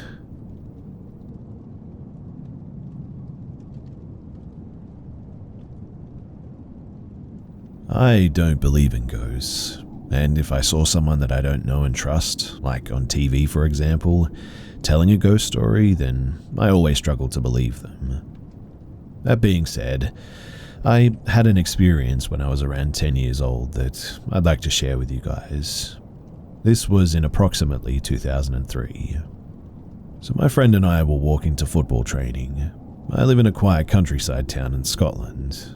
To get to the football training, we would walk past the tennis courts as it saved a lot of time. The tennis courts are located at the bottom of a wide open grassy area, and next to the tennis courts is a slope section of ground that runs the length of the court. I think it's meant to be the stand where people can sit or stand and watch. It was sort of like a grassy pyramid that's been stretched out in length. There's a path that leads down to the stand and it just stops. On the far side of the stand is a small wooded area. We were on the path walking down to the tennis courts. It was broad daylight. No one was around. The wooded area briefly falls out of view as the path is on the slight decline. We walk up the hill of the stand onto the main body of it, and there's a woman standing at the tree line. She stood there with her hands clasped in front of her, looking directly at us. My friend and I are walking toward her. She stood between a fence and a small stream that's guarded by a waist-height fence. We walked the length of the court, now less than 10 meters from her. She hasn't moved. She's just continued to stand and stare. We turn at the bottom of the court now with our back to her. We haven't said a word, but we looked at each other and we just ran. The woman was grey in appearance, but wasn't transparent or anything. She looked like a real person, but she was sort of uniform color, washed out looking, clothes included. It's a bit hard to describe. But she didn't move once, and I don't mean that she just stood still. She didn't move at all. She was three-dimensional for sure, but it was like she was a cutout that had been placed there almost. That's how still she was. My first thought too wasn't that it was actually a ghost. It was only afterward did we realize that might have actually just happened. There is nowhere that this woman could have come from, mind you. There are 2-meter fences blocking everywhere apart from the far side entrance to the tennis court and the approach that we use to get there. The far side entrance line of sight is never broken either. The stand only obscures a part of the wooded section for a moment, but when we looked back, she was just simply not there. We must have broken line of sight for, at the most, 5 to 10 seconds, and then there she was again. The village that I lived in is small, and I've never seen this person before, and I've never seen her since. For a good 10 years too, that area would always terrify me at night. I would hug the fence until I had to turn my back to the area that we saw her, at which point I would always run. It didn't matter how muddy the grass was either. It was always genuinely too frightening to care about the condition of my shoes or anything like that. And I really just don't know how to explain this. I tell people that I don't believe in ghosts if they ask, but I always offer this story as a consolation, I guess. Looking back on it, I wish that I would have spent more time looking at her, as it was happening despite not realizing what I was potentially looking at. The unbroken eye contact was really unsettling though. It made it difficult to look at her, I guess. That friend and I, we don't really speak anymore. We haven't for around 15 years, but I actually bumped into him in town about 4 years ago. And the first question that I asked him once the greetings were over and done with was, "You remember when we saw that ghost?" And he said, "Yeah, I do, mate."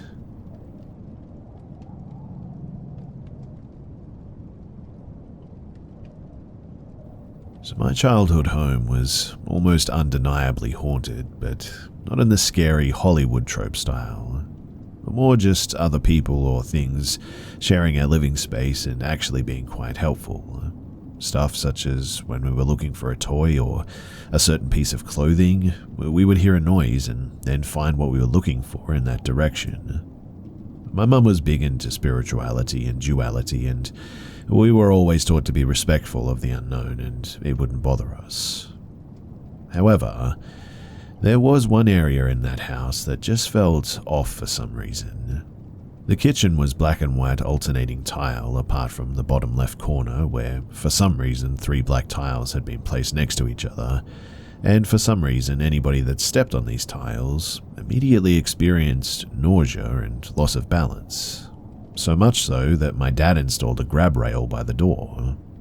Now, one of my earliest memories was of being around 6 and following mum around the kitchen, just generally being an annoying kid. I remember vividly fiddling with her Rubik's Cube at that age. I couldn't solve it, and so I used it more like a fidget toy, I guess.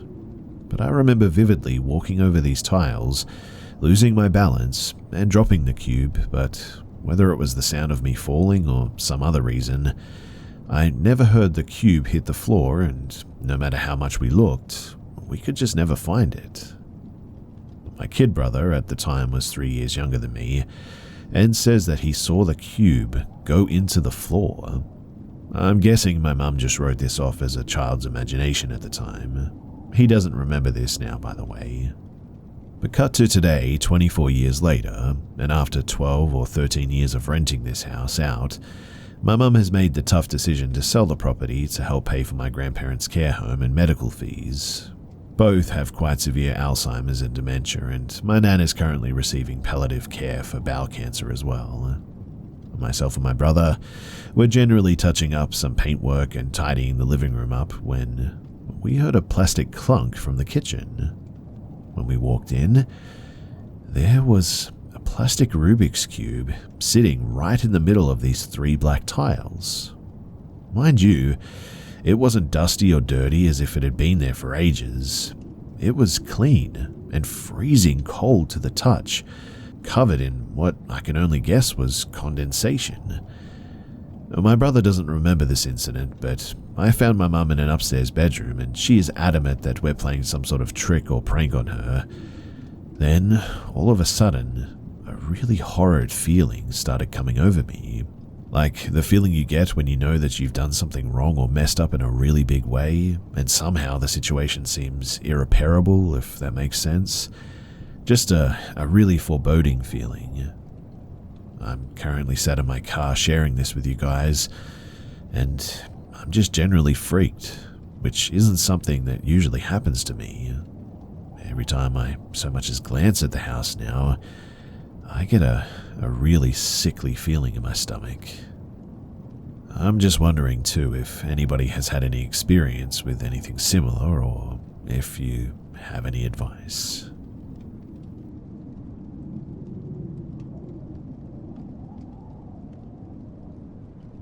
This happened about a month ago.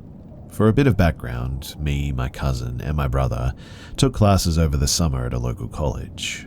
Me and my cousin, we took a biology class, while my brother took a pre-calculus class. My brother's class ends later than our class, giving us about a 2-hour window, where we would sit around the college to wait for him. The drive back and forth is about an hour, so we always wait to conserve gas. During the encounter, we were waiting for him at the cafeteria, passing the time. After a while, this woman in a wheelchair shows up in front of some vending machines a couple of feet in front of us. I paid it no mind, but she sat in front of that vending machine for a good 10 to 15 minutes and started to play loud music. It startled me, and so I looked up at her. She then looked at us and asked, "Do any of you boys have 10 cents that I can use for the vending machine?" I had 2 $5 bills in my pocket in case I needed some food, so I gave her a 5 and I got handed back my change. Then she asked for another favor. This time it was to bring her to a parking lot near the football stadium where her ride would be waiting. She said that she had never been there and she needed some guidance. I figured that there was no harm in helping her, so I took the handles, but she immediately stopped me and asked for my cousin instead. I was being pretty oblivious during this entire encounter, so I didn't even realize how strange that request was, and didn't notice any of the strange things that she did until later. I also want to clarify that she was able to move on her own just fine, so the request for her to push at all was a bit strange too. And as my cousin was pushing her, she kept looking back at me and giving an uncanny smile, like it was meant to be a friendly smile, but it came off more like she had some sort of malicious intent. In any case, after we arrived, she looks at us and asks, "Could you stay with me until my ride comes?" Still giving us a smile. We reluctantly agreed. You know, once I had to go back and forth from here in the other parking lot, it was so annoying, she recalls as we wait. Me and my cousin shuffled at this because we found this extremely unsettling. This was because it meant that she had lied to us about not knowing where she was going. Even stranger, she tells me about how she loves to smash glass bottles to tame her anger, like the glass bottles that she had in her hands at that moment. I hadn't caught on to the strangeness just yet, but my cousin was really unnerved. He was trying to discreetly point out that no cameras were around, and that not many people were around, but I didn't catch much of it. At some points while we were waiting, also this one car would keep circling the parking lot. We asked if it was her ride, but she told us that her ride was a van apparently. At that time, our ride came, so we just apologized and left. Now, we've told many other people about this story, and they all agree that she was acting pretty strange. Later, I realized how it seemed like she was trying hard to be friendly, how anxious she seemed, and how many of the things that she said just didn't match up and seemed off as well. The main thing, though, that fueled me seeing this as odd was the fact that according to my cousin and his sibling, me and my brother's other cousin, there was an email sent out warning people about a potential human trafficking scheme caught on campus. I couldn't confirm the validity of it because me and my brother aren't actually enrolled into the school and therefore don't get messages about anything going on around campus, and my cousin has been known to play stupid jokes like that. Nevertheless, it's caused me to re-look at what happened through that lens. What do you all think? Do you think that I'm just being paranoid, or did she actually have bad intentions? Also, I should mention too that the email about the potential human trafficking ring had described someone who looked eerily similar to that woman that we walked to that location, being the very front man of that operation.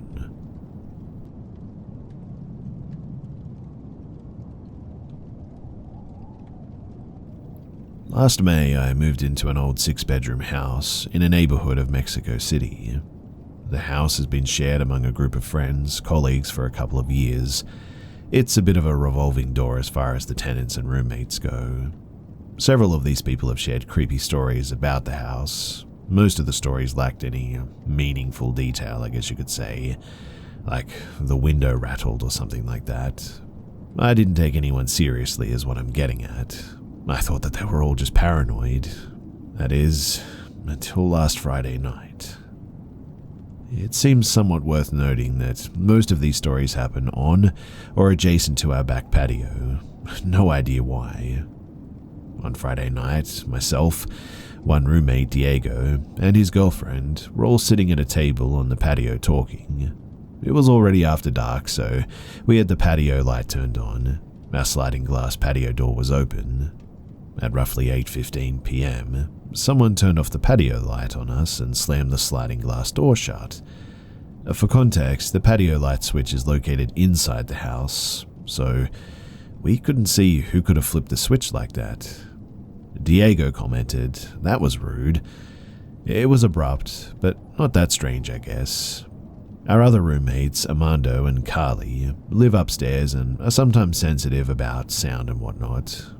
I assume that maybe that they had heard us and got annoyed, or maybe they didn't hear us and simply thought that we left the light on and the door open when we left.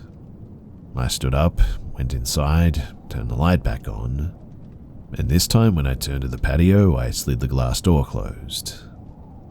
The next afternoon, I talked to Armando and he said that he and Carly, their boyfriend and girlfriend, had left the house at around 7:30 p.m. on the Friday to visit the mall and see a baseball game. In other words, they were not home when the lights shuttered and the door closed. I was surprised by that, I must admit. Anyway, that same Saturday afternoon at the same patio table that we were sitting the evening before, Diego and 3 friends were having a beer. There was one empty chair at the table, when suddenly the empty chair, or someone sitting in the empty chair, whistled at everyone. Everyone paused and looked at each other. On Monday, yesterday, I ran into Beto, a friend of the company who used to live in that house. I told him about the weekend and he said, "Wait until you see the girl." This was the second, possibly third time that I'd heard of a little girl in the house. Another instance was by the manager of our company, Yolo, who also told me that she saw a little girl in the house as well. This really should be impossible though, as almost no one here has children, and none of the parents that we know have ever brought their kids to the house. Now, I understand that these are all fairly minor instances, I guess, and maybe they could be explained away. Maybe one or more of our friends are tricksters, who knows? But it's really starting to feel like that is not the case. Some other slightly off occurrences too are that someone randomly threw straws out the window at our friends while they sat on the patio, but nobody was home. Julian saw someone move inside Diego's bedroom through the window when Diego wasn't even home.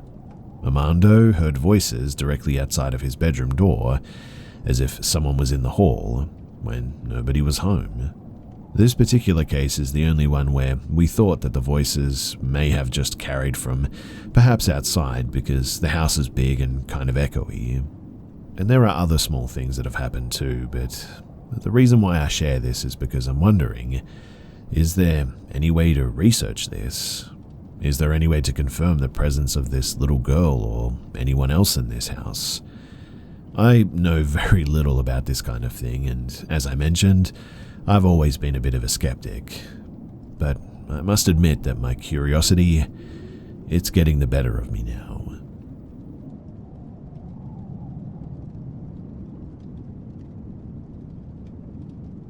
When I was in basic training for the army, I was in a barracks that I honestly believed was haunted. The main experience that I had that makes me believe this was what happened one night while I was on fire guard.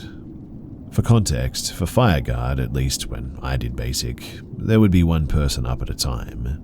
They would have an hour shift, then they would wake up the next person, and so on and so forth. Some of the other people were saying that they had paranormal experiences too at this time, where they had heard lockers being slammed shut when nobody was awake, and they heard clothes hangers moving in closed lockers as well. They would also say that they felt like they were being watched. I hadn't seen anything myself, so I just brushed it off, at least until this one night. So I was on fire guard from 2 a.m. to 3 a.m. I was just doing what I needed to do and cleaning. All of a sudden, though, I hear a locker slam shut. I was in the bathroom area at the time. I walked out to see what was going on. I assumed someone was awake, but nobody was. I go back to the bathroom area and finish my work. I then go back to the desk that is towards the entrance of the barracks. As I'm sitting there, I feel like I'm being watched. I try to ignore it when suddenly I hear what sounds like clothes hangers moving in one of the lockers that were beside me. Nobody was there, mind you. I couldn't get back to sleep when my shift was over after that, and when everybody was awake the next morning, they all said that they had heard a locker slam too, and that each of them were in their bunks.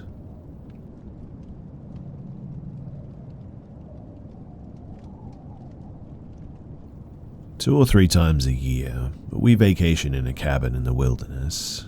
Me, my wife, and our 3 young children and 2 dogs. I'm no stranger to the wild and have made a lot of multiple day and week solo trips in national parks and even in the Arctic Circle. Yesterday, too, I went for a 10-mile solo hike, and at the farthest point, after 2 hours, I heard my children arguing, playing, crying, laughing, and calling me from the forest.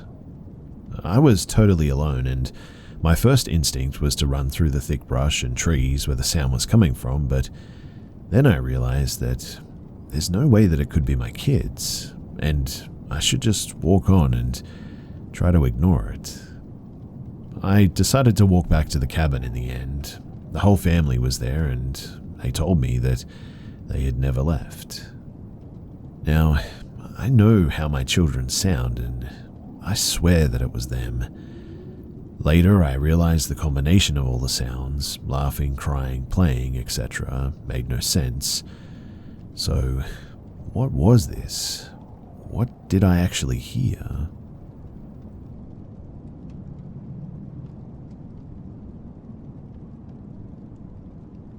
This past spring, my husband and I went to Acadia National Park in Maine. There are tons of cabins to rent surrounding the historic town. We rented a small cabin and had our dog with us. We had been there 2 days with no issues. I had found a private side road a few hundred feet from the cabin that led to some newer, nice houses. I even saw a woman putting her elementary-age children in her Subaru. In other words, I felt perfectly fine on that quarter-mile track. I also chose to walk my dog down that road because the cabin was along a highway and it backed up against thick woods. Now, the first 2 days I walked my dog down that road, I didn't have any issues. The third day, however, I was walking in the morning and, I don't know, I just got a really weird feeling. I felt like I needed to turn back, so in the end I did. My dog at that moment started to whine in a way that I'd never heard her whine before, nor since then. She looked into the woods while yipping, so I decided to book it back to the cabin. There were 2 dirt footpaths that led to this road. I only took the one near the cabin and not the other one near the barn on the property that we were staying at. I get back to the cabin eventually and I let my husband know what happened, and he got this look on his face. He then told me that the night before, he had walked our dog towards the barn nearby and taken the other footpath. On the side by the trees, he saw what looked like animal skulls, 2 empty liquor bottles, candles, and other items arranged in a deliberate way on a table in the woods. He also got a terrible feeling, and he retreated too. My husband is in the military and has been to war and has seen some stuff, so he really doesn't scare easily, but this really creeped him out. It further freaked us out too because I realized that we got the bad feeling near that barn. Even my dog was on edge after that, and so was I. Needless to say, I was pretty happy that we were on our way shortly thereafter. It also turned out that that was the night of a full moon, so we hypothesized that it was possibly set up for perhaps a ritual or as an altar, maybe for a cult.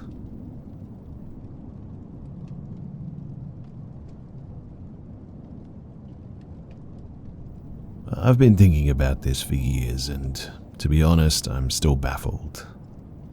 So when I was a child, maybe 11, I lived near the river in Pulaski County on very private land. It was one road, no walkthroughs, fenced off. Behind our property was a river and we could walk to it, but anyone trying to access the property would have to boat or swim in, stumble through the woods, stumble through a large garden that we had, and a larger yard with huge floodlights that were motion sensing. In front of the house was more dense woods and our private road, one way in, one way out, more porch lights, and at the end of that road was a steel gate. So I was maybe 9 or 10 and I wanted to catch fireflies that evening. My mum said okay, gave me a mason jar, and I went to leave and told my mum that I was turning off the front porch light to see them better. She said that that was okay, but not to go to the tree line. So I was out there for maybe 6 or 7 fireflies worth when I started to see something odd. There was a strange light hanging in between some trees. It didn't move, didn't turn, shake, rotate, or anything. I stared at it for a while, fascinated and scared, but trying to puzzle out what it was. It looked to be a ball and not a beam, and was definitely well defined. I was starting to get past my fascination and I began to get a bit scared. Then another appeared further in the trees, maybe 5 feet further back. They were literally just hanging there in the air, single balls of light, clearly defined. I decided that enough was enough and I ran to the house. My parents said that I was hysterical enough to warrant a rifle search of the property, and my mum called the police, who came out. In the end, though, nobody found anything. No evidence of a fire, lanterns hung in the trees, or a joke. Nothing. I already knew that it was neither, but I hoped someone would figure it out in the end. But I was in deep trouble with my dad, who told me that I was making up nonsense, and I got the belt that evening and was put on a diet of stacking wood for the winter that my dad was splitting, housework, etc. That was obviously no fun, but the reason why I'm sharing this is, does anyone have any idea of what this could have been?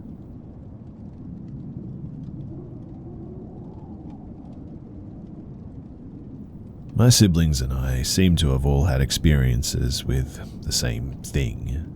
Well, my sister and I have only caught a glimpse, but my brothers have gotten a good look many times. The spirit has a stereotypical horror movie look, I guess you could say. It appears as a pale woman, average height, thin, with long dark hair down to at least her waist. Her hair is dirty, oily, down to the ends, so it almost looks wet. She wears a white dress or gown, also very dirty and yellowed. Her feet are dirty too, and she seems to always appear barefoot.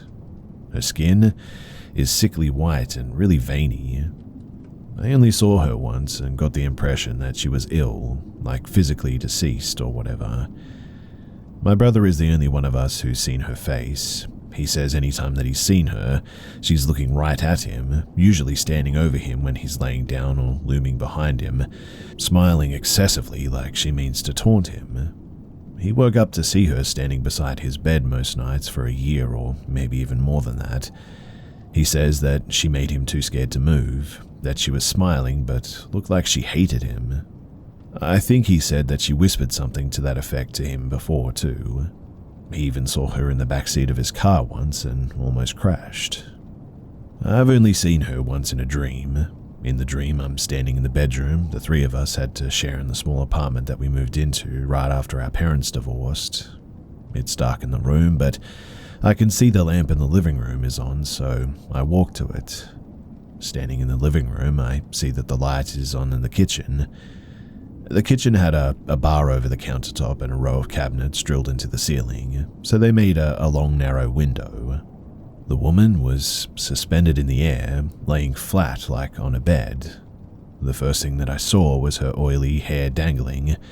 Then I noticed the backs of her arms and hands. Her dress was hanging from her, the backs of her calves and the dirty black heels of her feet. She was high enough off the ground that the upper cabinets blocked everything else. The dream had an uncomfortable feeling though, like I had wandered in and was seeing something that I wasn't supposed to. I remember being afraid of her and wanting to leave before she noticed me. Then I woke up and that was it. My brother and I were swapping ghost stories a few years later though, and I told him about it. He'd never mentioned his experiences with the woman to me before that, and spilled it all after. I asked why he'd never brought her up, and he said that seeing her made him feel crazy. He felt relieved, in fact, when he heard that I had seen her too.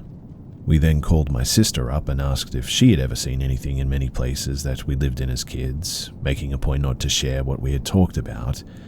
She eventually told us that she'd seen the dark silhouette of a woman with long hair in a light-colored dress one night watching her from the hallway of the apartment in my dream, the divorce apartment. She and my brother were both awake for their experiences. My sister experienced sleep paralysis too for the first time in the divorce apartment. She never saw anything when this happened, just felt something malevolent in the room with her.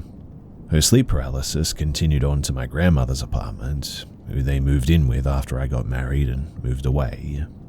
That's where, and around the time that my brother started to see her, she tormented him for a long time as well. I didn't have my dream until some years after she stopped, and he hasn't seen her since.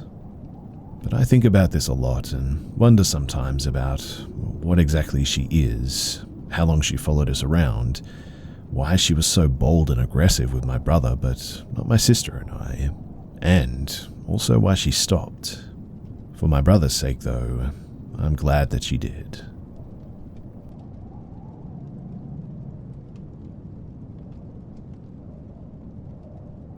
I used to live with my now ex-partner in a 2-bedroom flat here in the UK.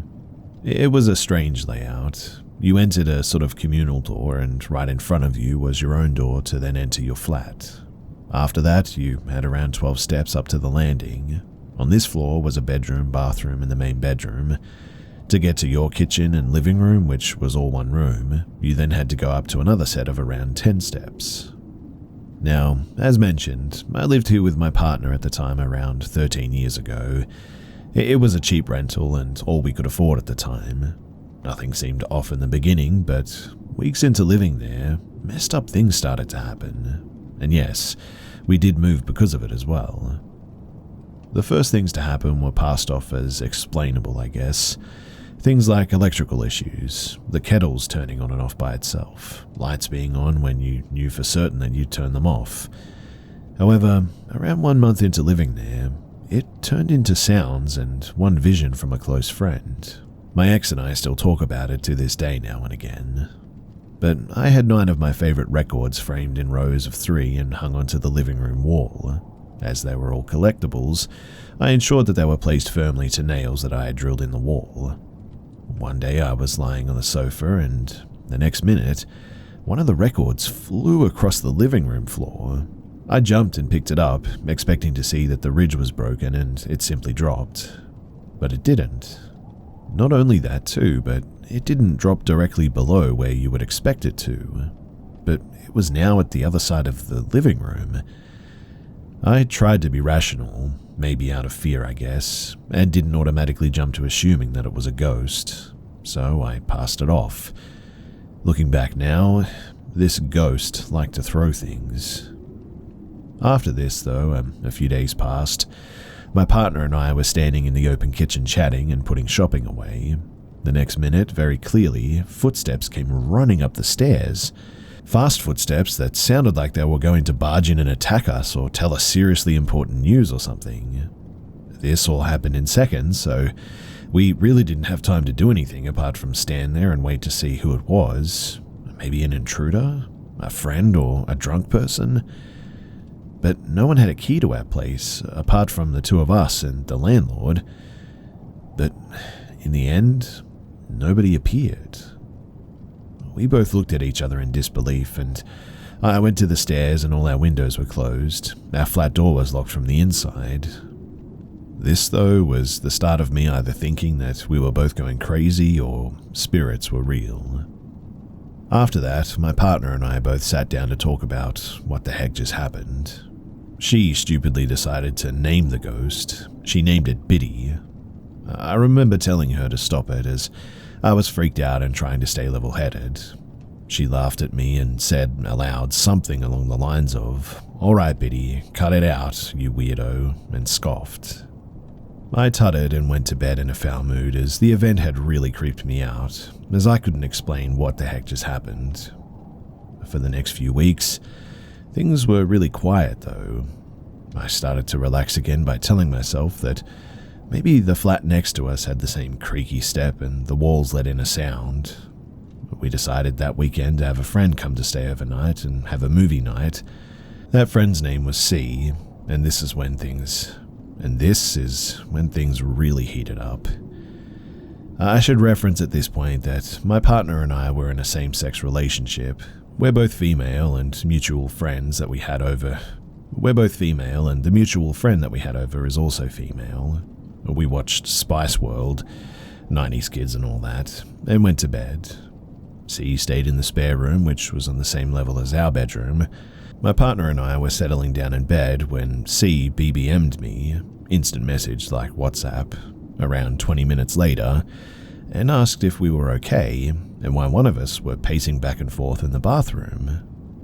Now, from the spare bedroom, If you looked out the window, you would be able to see the translucent bathroom window. I messaged back saying that nobody was in the bathroom. The next minute, C came running into our room crying and shouting that there's somebody in there. I ran out and kicked open the bathroom door, which was already half open. But when I did, nobody was there. I checked upstairs, the windows, and to ensure our front door was locked. Everything was really as it should be. I didn't know what to do, so again I tried to be rational and calm her, saying that maybe it was just a shadow from outside or something. The three of us had a cigarette and sat up in our bed talking about what she had seen and discussed the other strange happenings in the flat. The more we talked too, the more I knew that this just wasn't normal. My partner said, "Get lost to Biddy, you're not wanted here." I told her once more to stop it. I didn't like naming it. I think making a joke out of it relaxed her, I guess. I mean, what else do normal day-to-day people do in a situation like this anyway? The next morning came and we said goodbye to C and that we would catch up with her the following weekend. There were days in that flat in hindsight which were sunny and bright, and other days that something just always felt off, like a heavy feeling in the air that's hard to describe. Some time had passed though, I can't be sure how long exactly, but I'd assume another couple of weeks. Not much happened, but we had another friend from Scotland come to stay with us for the weekend. I remember asking my partner should we tell her about the recent events, and she said no, it would only freak her out and she wouldn't stay. Plus, really, we had no solid evidence that we had a ghost. I agreed that it was probably a good idea to just keep it quiet. I didn't like to think about it more than I needed to anyway. And this friend's name was N. That weekend, my partner, N, and I ordered Chinese food and had a couple of drinks. Our friend C also decided to join us, but I had texted her previously saying not to mention Biddy. She told me that she wouldn't, and right enough, she never mentioned the name again. But as we were all eating our food and chatting, I totally forgot that I didn't actually hoover the back bedroom where C and N were going to share the bed for the night. Everyone told me not to worry, but I felt like I needed to give it a quick hoover anyway and tidy it up before they used it. I told them to give me 10 minutes and I'd be back with them. I went into the spare room to lift the hoover when I swear to you that my senses just told me that something was off. It was as if the room turned quieter, then almost like silence itself. I stood still listening to my surroundings when I heard what I can only describe as a sort of gurgling sound, like the noise that you'd hear when someone was choking on a lot of water. It was coming directly from behind me as if it were right up behind my back. And man, as I share this, boy do I get goosebumps on my arms. I was too afraid to move, wanting to run out of the room, but physically unable to. I must have stood there with this gurgling in my ears for around 30 seconds, which honestly seemed like a lifetime, before I had the courage to turn around.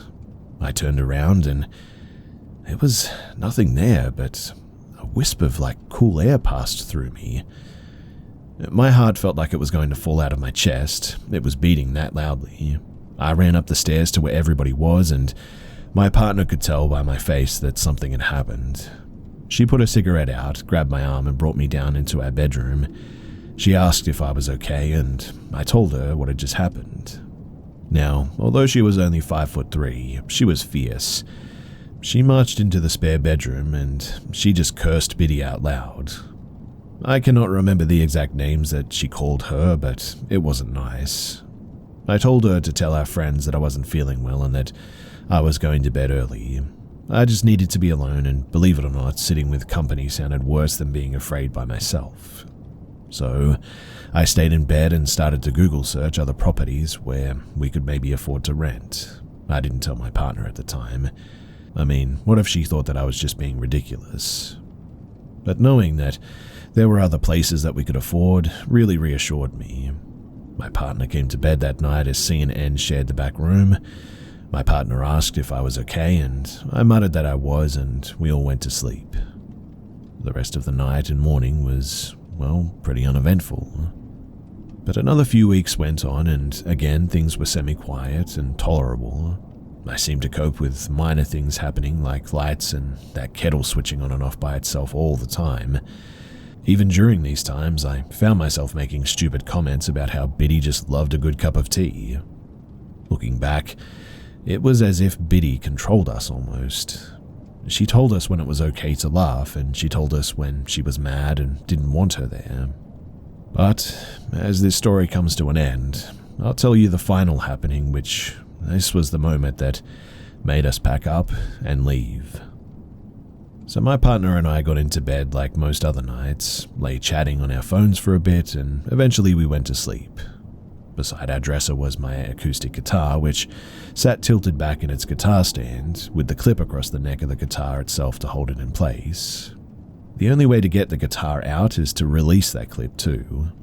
During the night, though, we were awoken to the crashing sound of my acoustic guitar when it hit the other side of the bedroom wall. As we both jumped up, there it was, lying with the hum of the strings. It bounced off the ground.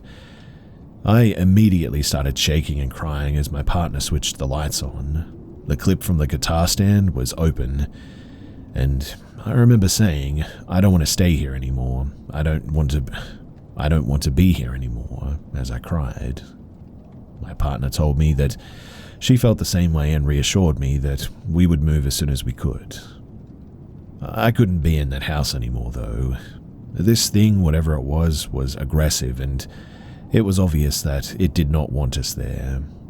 It was around 2 a.m. at that time, and we called C to ask if we could come and stay with her, to which she said of course.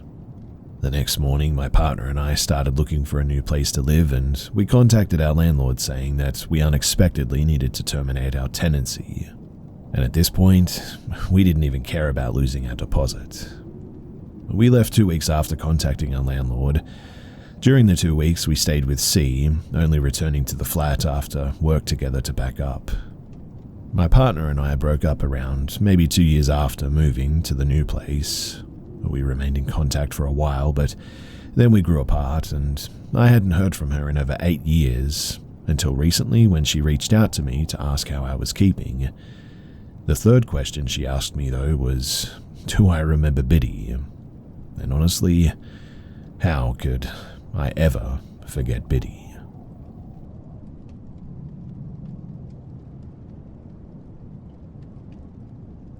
My roommate and I have been house hunting for some time now. We went to one that just kept calling to us. Every time that we opened our apps, boom, it was right there in our faces. We both felt like something was a little bit off about it, though. But eventually we caved and said, sure, we'll go and take a look.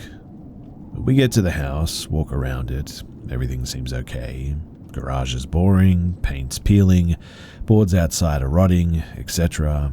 So that was a turn off for us, but we started to go back toward the front of the house, and I noticed the back door was wide open. I thought that was a bit odd, as literally anyone could just walk in and squat. It was then, too, that I got a funny feeling like I was being watched as we walked past it going back to the front of the house.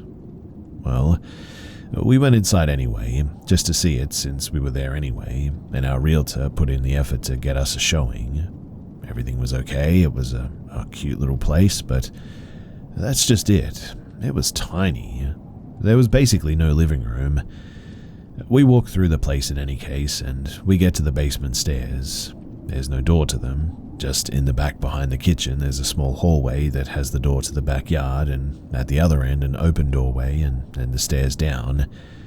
But instantly, I felt my hair stand up on the back of my neck, and I felt scared to even look down those stairs. My roommate looks at me and said, I feel it too. Maybe I had a look on my face or something, I don't know, but we go down the stairs and I said out loud, just please don't touch me, I'm just here to look. Our realtor looked a bit uncomfortable too. We get to the bottom of the stairs and the oppressive feeling backs off, leaving in its place the feeling of still being watched, but by something that feels almost scared, I would say, almost like a scared kid. We look in the bathroom, the 2 bedrooms, and once I got to the closet in the second room, the I'm scared feeling got stronger. Not like me being scared, but whatever was down there with us was skittish. I walked out of the room and straight across the living room down there. There was a very small area about the size of a small closet, with half an original concrete wall still there, and I instantly felt an overwhelming dread and almost burst into tears. Then I suddenly felt this oppressive feeling come back full force, and while it wasn't audible, it felt like it was screaming at me and it was just telling me to get the heck out of its space. I ran out of that basement so quickly. Once back up the stairs, it was almost a normal feeling too. We went up to the loft in the attic and it actually felt quite comfortable up there, until we turned to go back down the stairs to the main floor. The lights were all off when we went up, so my roommate flipped the switch. They flickered, then all went off except for the one above him. He flipped them back on, but nothing changed. Flipped the switch back again. Flipped the switch back down, but again no change. That one light stayed on no matter what he did.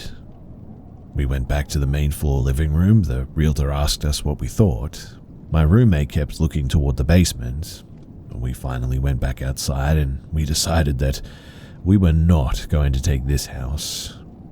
My roommate and I got in the car and I asked him if he was okay, and he said that apparently he saw and felt something following us everywhere after the basement.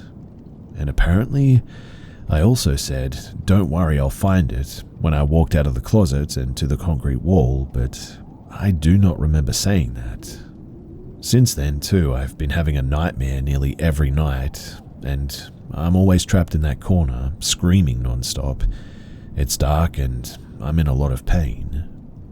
I don't know what was up with that house, but I think that something terrible happened there. But why am I dreaming as if it's me that is experiencing it?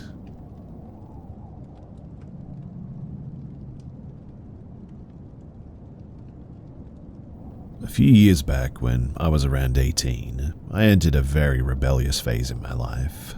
I've always been a prodigy child, always did what I was told, never stayed out late, didn't smoke, didn't drink, scored the highest in all of my classes. All of my family, my friends and my friends' families thought that I was the perfect kid.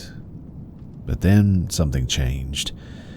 I was on a lot of medication due to my health, and I started going through bouts of depression or whatever. I started acting up like never before. I stopped going to school, I would stay in bed all day, didn't talk to anyone, and then slowly I started talking to strangers online. Initially it was just talking to them online. I would talk to a few people until I found someone interesting. I would dedicate all my time talking to them till they no longer held my interest, and then I moved on to the next person. This went on for about a year. Then eventually I started meeting these people in person. Most of these meetings, they were sexual, and I was very reckless. I slept around with more people than I would like to admit, and regardless of my lack of concern for my own safety, I somehow never met anyone that had any evil intentions. We'd meet a couple of times, do the dirty, and that was that. Until I met this one guy. I was talking to a couple of guys at that time. I wasn't in any sort of relationship, but just being a hoe, I guess. So this guy starts to talk to me and asks me about my hobbies, my interests, what I do. I told him that I do not smoke or drink, and he was shocked by that. I told him that it wasn't that I'd never done it. I tried it, but just felt like it wasn't my thing. We talked for a couple of weeks. I ended up talking about how I've even been going through depression, and at first he just listened. Eventually he started telling me that I should try smoking. It would help me to relieve my anxiety and stress. And I always turned it down, but he was relentless. After a month or so of talking online, we decided to meet. We had never had any sort of sexual conversation or anything, so we were just going to meet as friends. I was supposed to meet another guy, an acquaintance, for something that I needed. So I suggested to the online chat guy that we meet briefly for lunch and then he could drop me off to another guy's place. He agreed and we decided on where and when to go. Now, The day that we were supposed to meet, we met at a local cafe. We had brunch, and then I got into his car for him to drop me off at the place that I had to go. It was a good 45-minute drive, so I put on some songs and decided to relax. 5 minutes into the drive, he offered me a cigarette. I declined.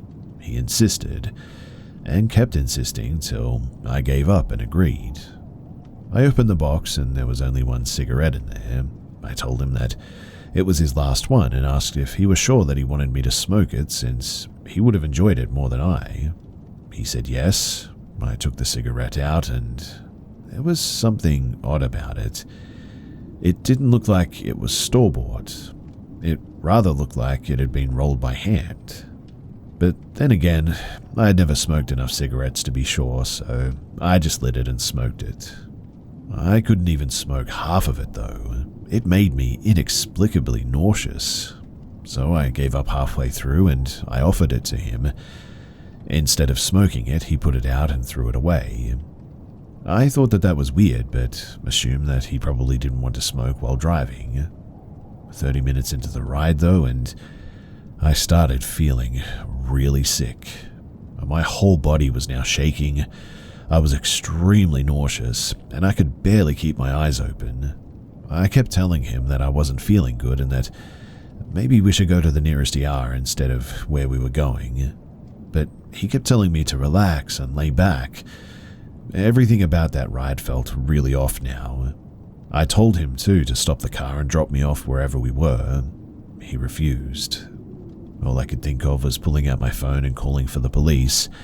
When he noticed what I was doing, he immediately stopped the car and I got out.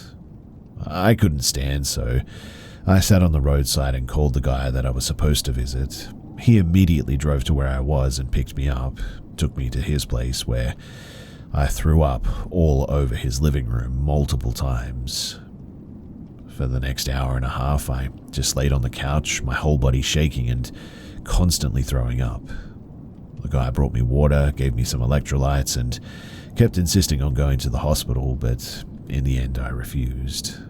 I had no idea what I had smoked, but I was sure that it wasn't just plain old cigarettes, that much was clear. I was scared that if it had been some illegal drug and if the hospital caught on that I would get into trouble, and I absolutely did not want my parents to find out what I had been up to. So, in the end I just laid there, kept throwing up and letting whatever that stuff was get out of my system. All these years later, and I am now married to the guy who picked me up from the roadside and helped me through an insanely embarrassing time.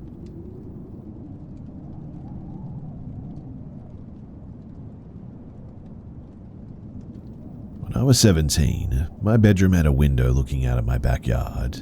The backyard was fenced in, but on the other side of the fence there were some woods and a retention pond. I'd never been scared of this and kept the blinds open so that when the sun rose in the morning, the natural light would help wake me up. But one night, I was up late on my phone with my dog laying in my bed next to me. At around 2 a.m., my dog jumped up and started barking at the window. At first, I honestly thought that he was just barking at his reflection and told him to stop. But I then realized that he was looking at the left side of the window while his reflection was on the right. I couldn't see outside the window because I had left the lamp on my nightstand on. All I could see in the window was the reflections of my bedroom. Not wanting to alert whatever might be out there that I was scared, I faked a yawn, set my phone aside and turned off the lamp. I then laid face down facing the window, and I swear that I saw a set of human eyes looking back at me from the left side of the window. I drink a lot of water at night, so I had an empty bottle on my nightstand. So I grabbed it and pretended to just realize that it was empty. I turned on the lamp and acted like I was going to get some water. I went to my parents' room and my dad told me not to worry. We had these motion-activated floodlights and they hadn't turned on, so there was no way that anything was out there. I went back to my room and I told myself that I must just be seeing things. I ended up closing the blinds and I turned on the lamp and I just got some sleep. When I woke up in the morning, I went to take my dog out and decided to check out the pine straw bedding underneath my window. And when I did, it was visibly disturbed. I did my best to ignore that and tried to remember what my dad said about the floodlights. That worked pretty well, until my dad tested the floodlights later that day and found that the bulbs, they had been burnt out. To this day, I keep my blinds closed and my lamp off when I sleep. I don't want to risk anything being able to see me if anything is somehow peeking through my window. I would prefer to know if something is there, and I'm pretty sure that there was someone at my window that night.